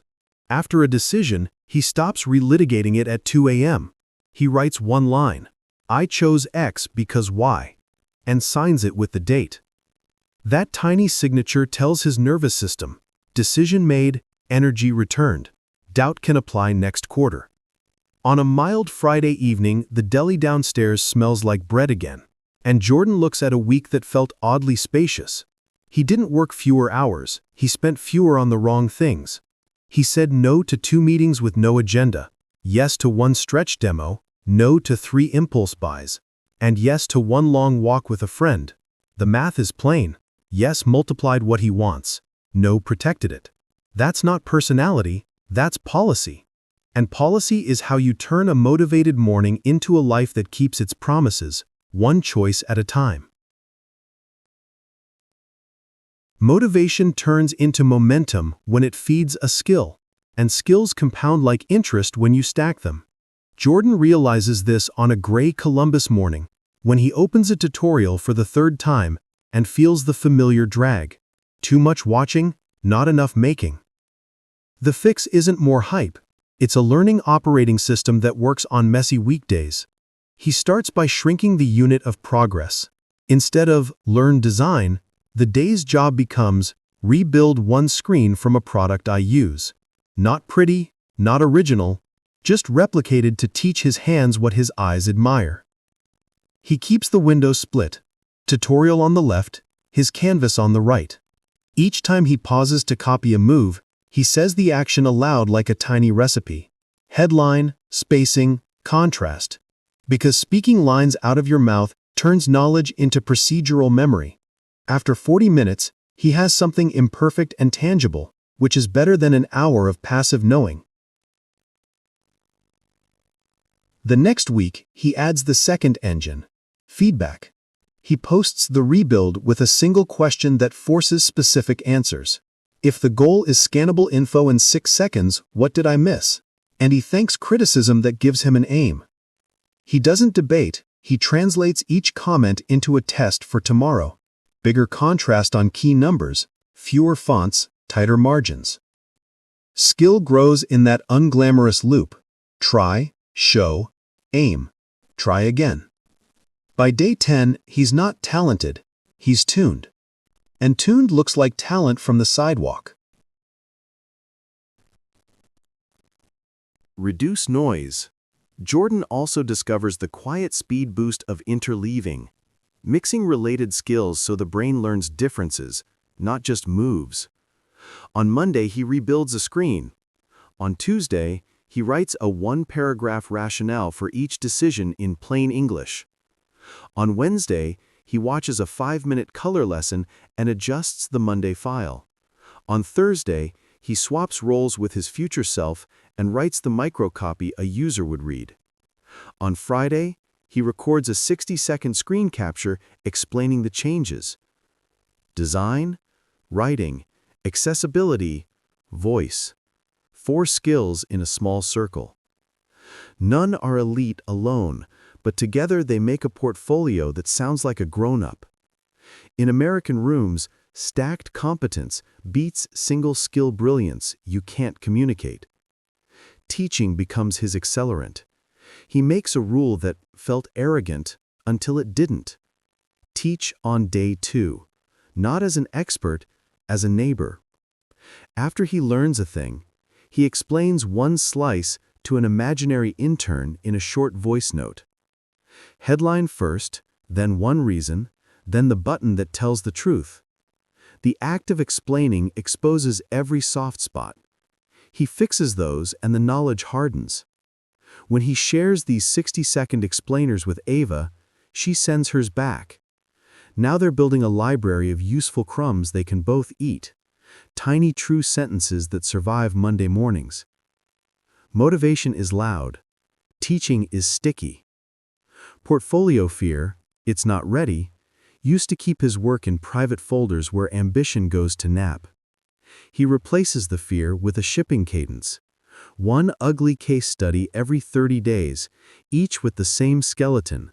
Problem, constraints, what he tried, what changed, what he'd do next. The constraint is the point. The honesty is the brand. Hiring managers in the US respect clarity and iteration more than polished fiction. 2 honest pages with receipts will open more doors than 10 glossy slides that smell like wishes. He keeps his sprints human with a pattern that fits a US week. 2 deep, 3 light. 2 days hold 90-minute blocks for hard learning and making. 3 days carry lighter maintenance reps. 10-minute drills, 1 paragraph of rationale, a microcopy rewrite, a single chart redrawn. Week over week, the pile looks modest. Month over month, it looks like a body of work.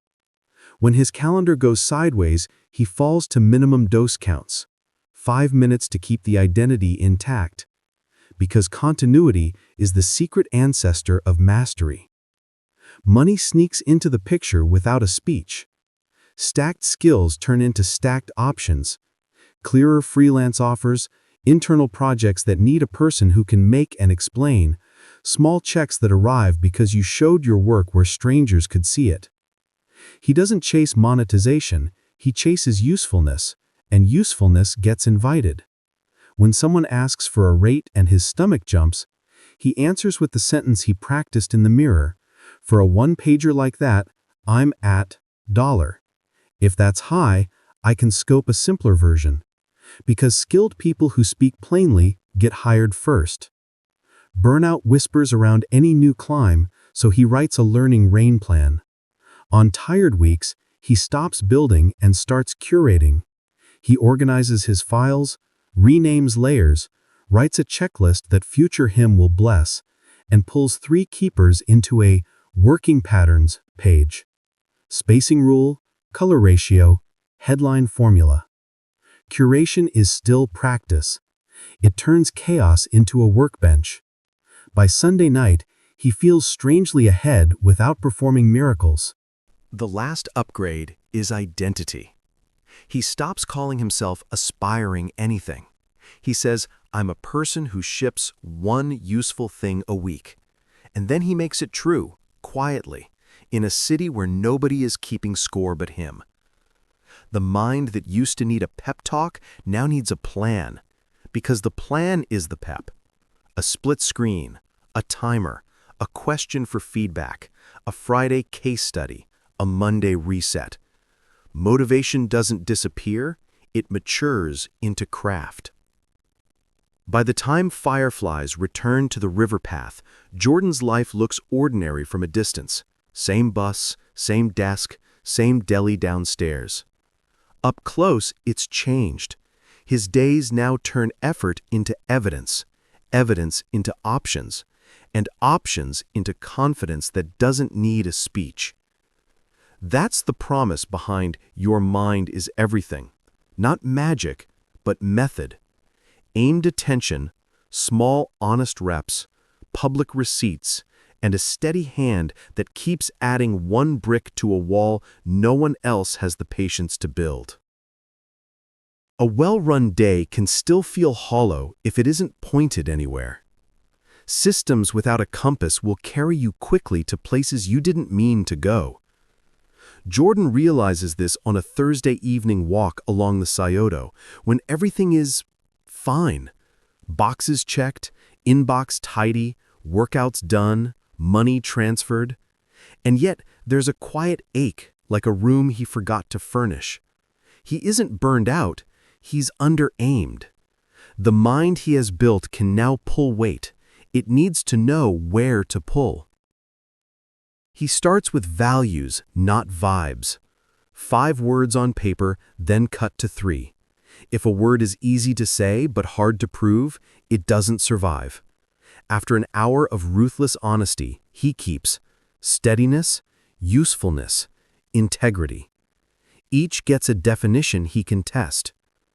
Steadiness equals I show up when I said I would. Usefulness equals I leave people and projects clearer than I found them. Integrity equals my actions match my promises, especially when unseen.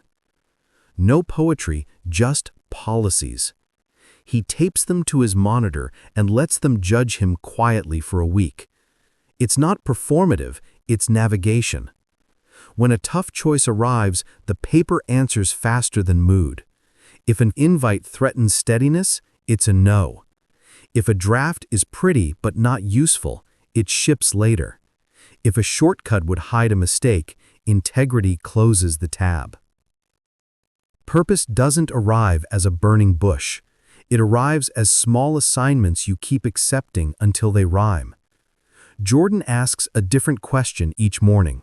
Not, what do I want, but who needs what I can actually give today? The answers are shockingly ordinary.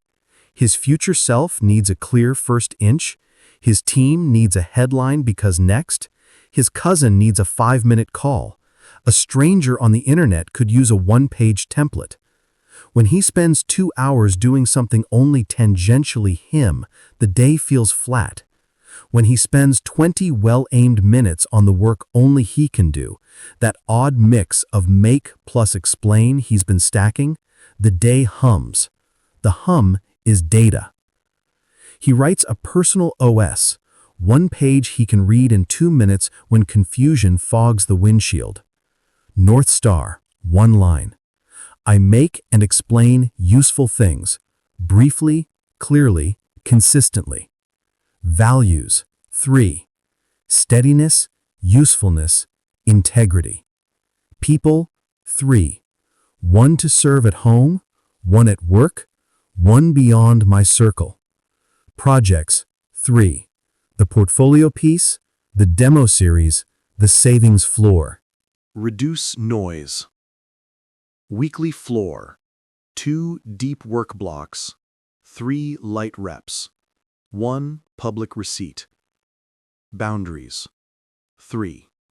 No weeknight alcohol. Phone sleeps outside bedroom. Meetings need an agenda. Reset line. Back now. Minimum dose counts. He prints it. The point isn't inspiration, it's alignment on demand. When drift returns, and it will, he doesn't reinvent identity, he reloads it. Meaning likes specificity. He chooses a phrase to hang his year on. Build small bridges. It's not a brand, it's a behavior. Bridges between ideas and action, templates. Between people and opportunities, introductions. Between effort and evidence, receipts. When he asks whether to accept a volunteer role or a side request, he checks the bridge rule. Will this let me build a small bridge only I would think to build? If yes, he leans in. If no, he blesses it and lets it pass. Saying yes to anything good made him scattered. Saying yes to my kind of bridge makes him useful in a way that compounds. He also revisits story, not the public one, the private one that runs beneath days like a melody. He writes 3 sentences that answer the oldest questions with working language he believes. Where I come from. People who kept their word even when no one watched. What I do here. Turn mess into maps others can walk. How I'll be measured later. By the steadiness of my presence and the utility of my work. He keeps the file short on purpose. Long myths become costumes. Short ones become habits. The world will ask him to trade purpose for performance art. A flurry of likes tempts him to make flashy, forgettable things. He declines with a quiet test. Will this still help someone in 6 months? If yes, proceed. If not, save the dopamine for a walk. He learns that purpose doesn't hate applause, it just refuses to aim at it. When applause shows up as a side effect of usefulness, he screenshots the note that says, "This helped," and adds it to the fridge wall. That wall is not a shrine to ego, it's a barometer. If the notes get rarer, he isn't failing, he's drifting. He steers back. Service protects him from the narcissism that sneaks into self-improvement. Once a week, he offers unrequited help, edits a resume, records a 60-second loom for a junior designer, forwards a gig with a warm intro, drops a tip that saved him an hour. No tallies, no circle back. It's not sainthood, it's selfish in the best way. Service is the fastest way to remember why effort matters. His mind steadies when his hands are busy being useful to someone else. Purpose also includes joy, the renewable kind that doesn't invoice the body. He lists 5 low-cost, high-return acts that make life feel like itself. Sunlight on eyelids, coffee in a real mug, a playlist that knows his pulse, a call with someone who tells the truth, a walk past water. He schedules one daily the way he schedules meetings. Joy isn't dessert, it's fuel for the kind of output he wants to sustain. Inevitably, doubt visits with a clipboard and a frown. Is this big enough? Shouldn't you be farther? He answers with the only math that matters: trajectory. Am I pointed at my values? Are my systems alive? Did someone benefit today who wouldn't have if I had stayed asleep? If the vector is right, he lets scale arrive at its own pace. Scale forced early is debt. Scale earned is stability. He writes a short eulogy draft, not for morbidity, for calibration.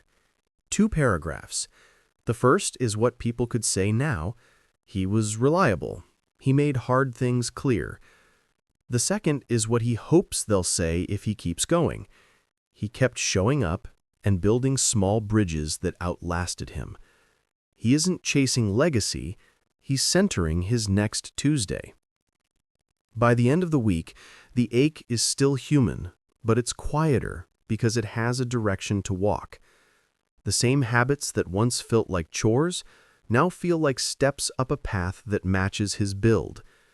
The mind he spent chapters shaping, attention, narration, choices, systems, finally snaps into its true job, a compass with legs. It doesn't promise a summit, it promises the next right turn, taken with a steady hand and a heart that knows why. A motivated mind can still be mugged by its phone. Jordan notices this on a Tuesday that starts clean: kettle on, shoes by the door, first inch set, then dissolves into 1,000 paper cuts. You up, Slack, at 7:03 a.m., 3 news alerts written like sirens, 1 algorithm that somehow knows he will watch a man restore sneakers for 12 hypnotic minutes. By 9:40, his attention feels like confetti. He isn't weak. He is outmatched by machines that make distraction a business model. So he stops trying to outwill Silicon Valley and starts re-architecting his digital life the way a good city planner reroutes traffic: fewer on-ramps, clearer lanes, real speed limits. The first fix isn't an app, it's a box. He buys a $10 charging stand and puts it outside the bedroom on a small table that becomes a tiny customs checkpoint. At night, the phone goes to customs. In the morning, it doesn't get stamped admitted until he's had water, sunlight, and 1 honest sentence about the day. The move sounds quaint until he measures the difference. Sleep deepens, mornings stop feeling hunted, and the first voice he hears is his, not a stranger paid to hold his amygdala hostage. He adds a $5 wind-up alarm clock and laughs at how quickly old technology makes new behavior possible. Next, he turns notifications from a fire hose into mailboxes. 3 categories only. 1. Critical, actual humans who can change his day, family, boss, one teammate on call. 2. Scheduled, bundled to arrive at 11:30 and 4:30, news, promos, delivery statuses. 3. Mute, everything else. He uses his phone's notification summary/scheduled digest feature so pings show up in batches. Urgency becomes a time slot, not a lifestyle. The first afternoon feels eerie, silence where once there were chirps, but his work blocks stopped dying of friendly fire. He realized attention wasn't his biggest problem. Interruptions were. Home screen becomes a workbench, not a carnival. Dock, calendar, notes, camera, messages. First row, timer, to-do, maps, photos. No infinite scroll apps on page 1. Those move to page 2 in a folder called Later, with grayscale icons that look as boring as they behave. He pins a 3x5 card under the monitor, HBN, headline, because, next, and makes himself speak the line out loud before he's allowed to open a browser. That tiny ritual turned the internet into an ocean, into a tool. Headline, I'm finding one article on X, because I need a stat. Next, paste it in the deck. Spoken intent is a leash. The mind stops running into traffic. Email gets windows, not squatting rights. He checks it twice, late morning and mid-afternoon. Reduce noise and adds a one-line auto-reply during focus blocks. Heads down 9 to 11 and 1 to 2. I'll reply after. If urgent, text. It isn't rude, it's predictable. And predictability is the politest thing you can give colleagues in the US. He keeps a Fast 5 folder where he dumps anything that takes less than 2 minutes and clears it at 4:30 like dishes before closing time. Everything else gets triaged with 2 labels: action, needs work, or archive, done, or reference. The inbox stops being a mood. It becomes a queue. Social feeds shift from slot machines to libraries. He unfollows outrage vendors and follows teachers. One designer who explains spacing, one writer who edits live, one coach who talks about rest. He installs a time budget, 15 minutes at lunch, 15 after dinner, timer visible. When the timer rings, he leaves like a person catching a train. On weekends, he lets himself scroll longer after a walk because the body guards the mind from turning into an eyeball with thumbs. He also creates a Save to Sunday ritual. Any interesting long video or article goes into a folder he opens for an hour on Sunday afternoon with coffee. Scarcity turns content into a treat, not a tube. Search becomes a place you visit, not where you live. Before opening a tab, he writes the exact question he's answering on a sticky note. If he finds himself 3 links deep on something that won't move today, he drops it into a research parking lot note and returns during the Sunday hour. This single habit kills 80% of rabbit holes because it gives curiosity a calendar. Curiosity obeys when it knows it won't be starved. Meetings and chat apps get guardrails too. Slack is a hallway, not a home. He threads replies, uses status, heads down till 2:30, and converts vague DMs into tickets. Can you drop the goal plus deadline here? In meetings, he closes his laptop unless he's the note-taker. If he must use it, he sits with the screen at 80 degrees, not flat. Just enough friction to keep mindless tabbing honest. He keeps one pen and paper on the table. Analog notes cut down on context switching and make it easier to speak a clean headline when the room turns to him. Streaming is where evenings go to drown.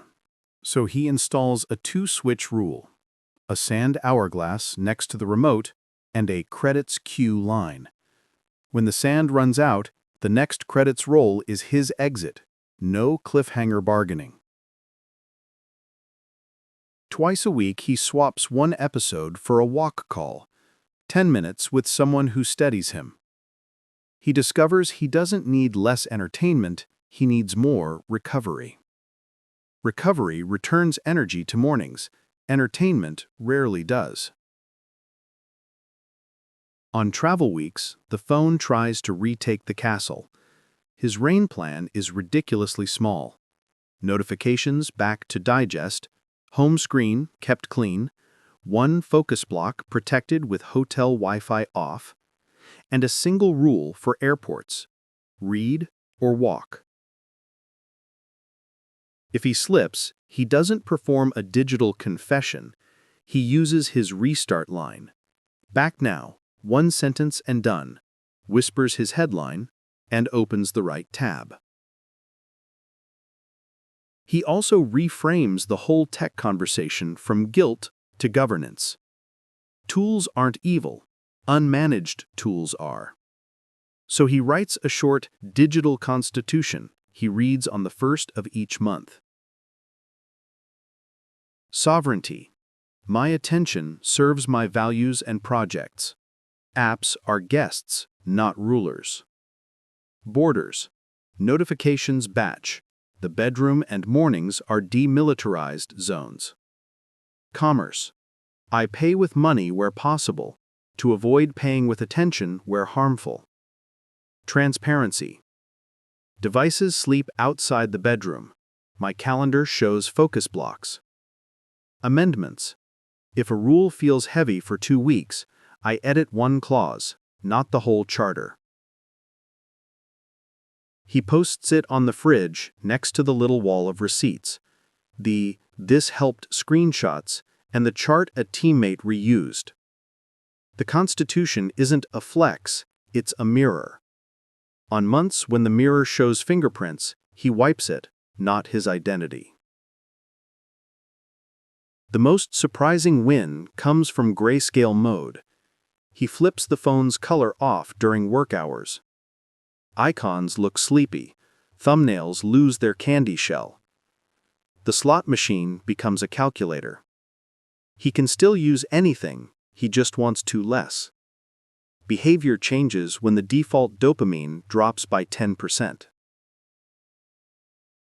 By Friday, nothing about Jordan's digital life is monk-like, it's managed.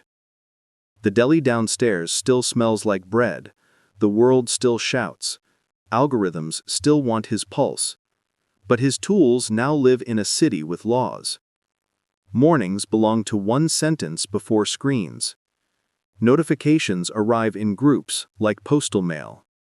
Feeds teach more than they provoke. Search has a destination.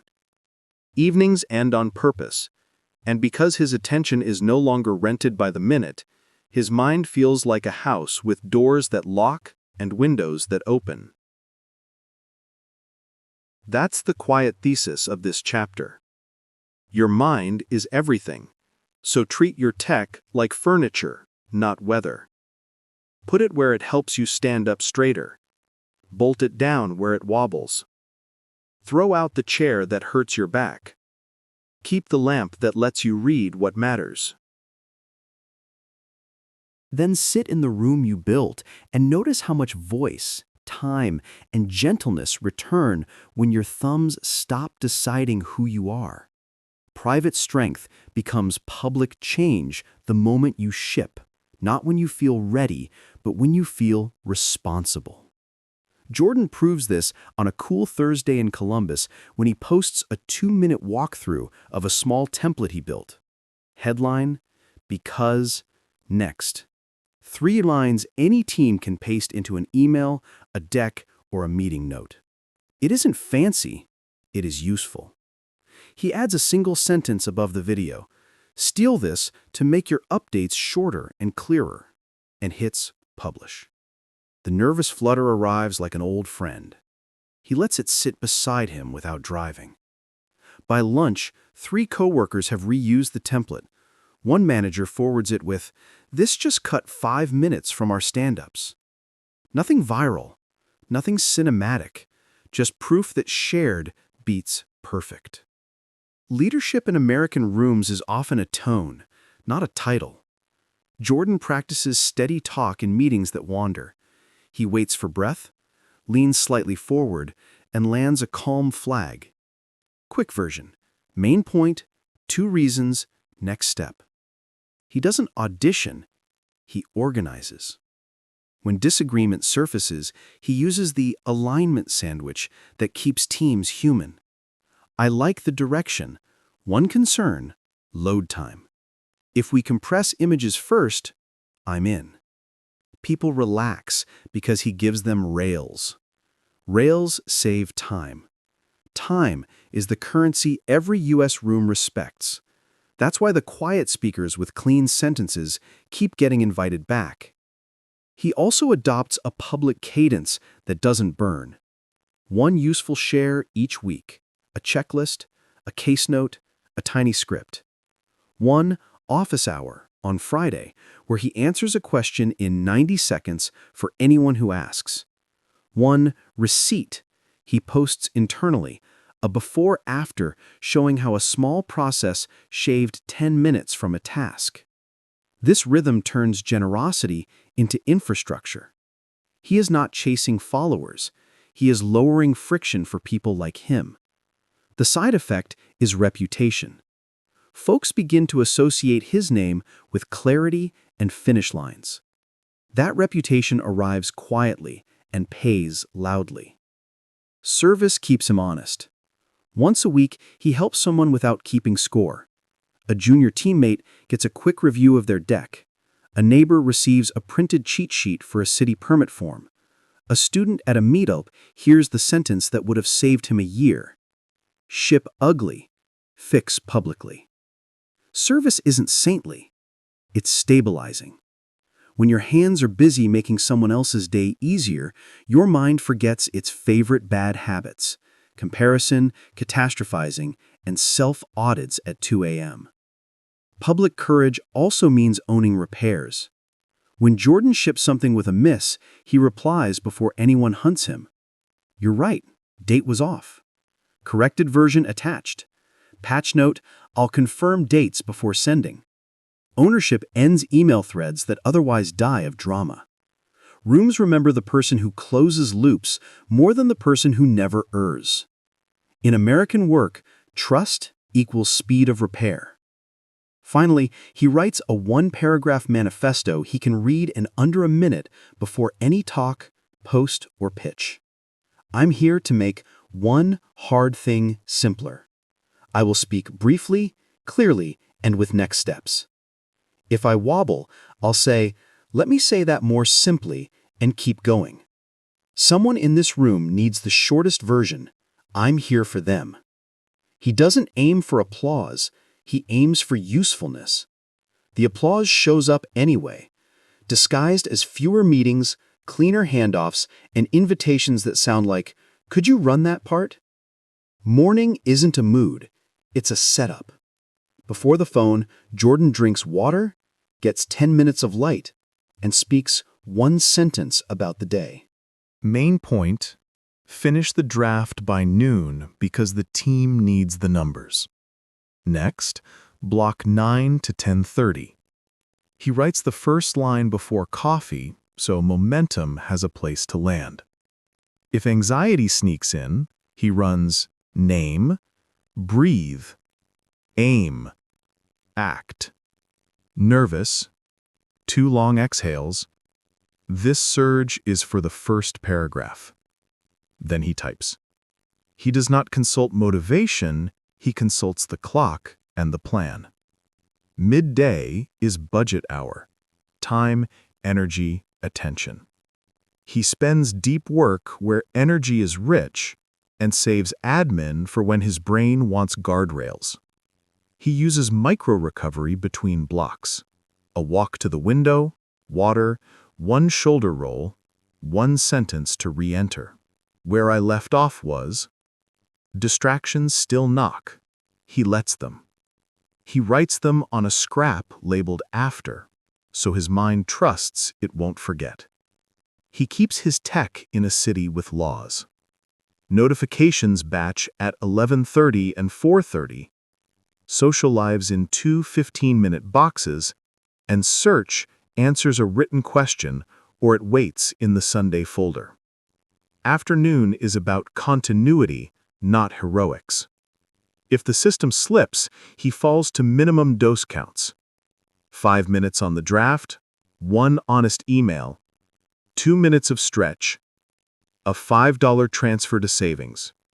Minimum keeps the identity intact. On a good roll, he stops while it's still easy, so tomorrow arrives with a welcome mat, not a hangover.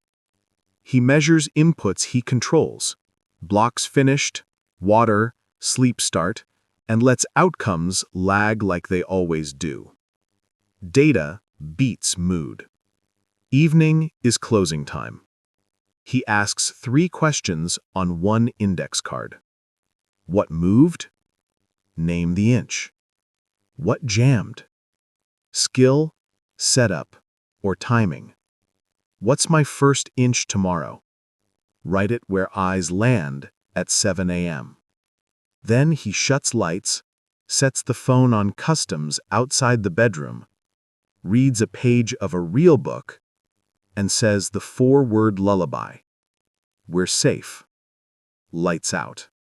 That sentence doesn't guarantee sleep, it guarantees permission. Most minds don't need more power, they need fewer alarms. Repeat this for 1 ordinary Tuesday and your day feels lighter. Repeat it for a month and your identity changes. Quietly, everywhere. The person who keeps small promises, budgets attention, speaks briefly and clearly, returns fast after stumbles, and shares what helps. That identity is the whole thesis. Your mind is everything, not because it can wish reality into shape, but because it can steer.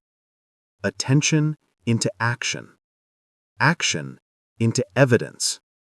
Evidence into a life that keeps its word. Thanks for watching Wisped Tales.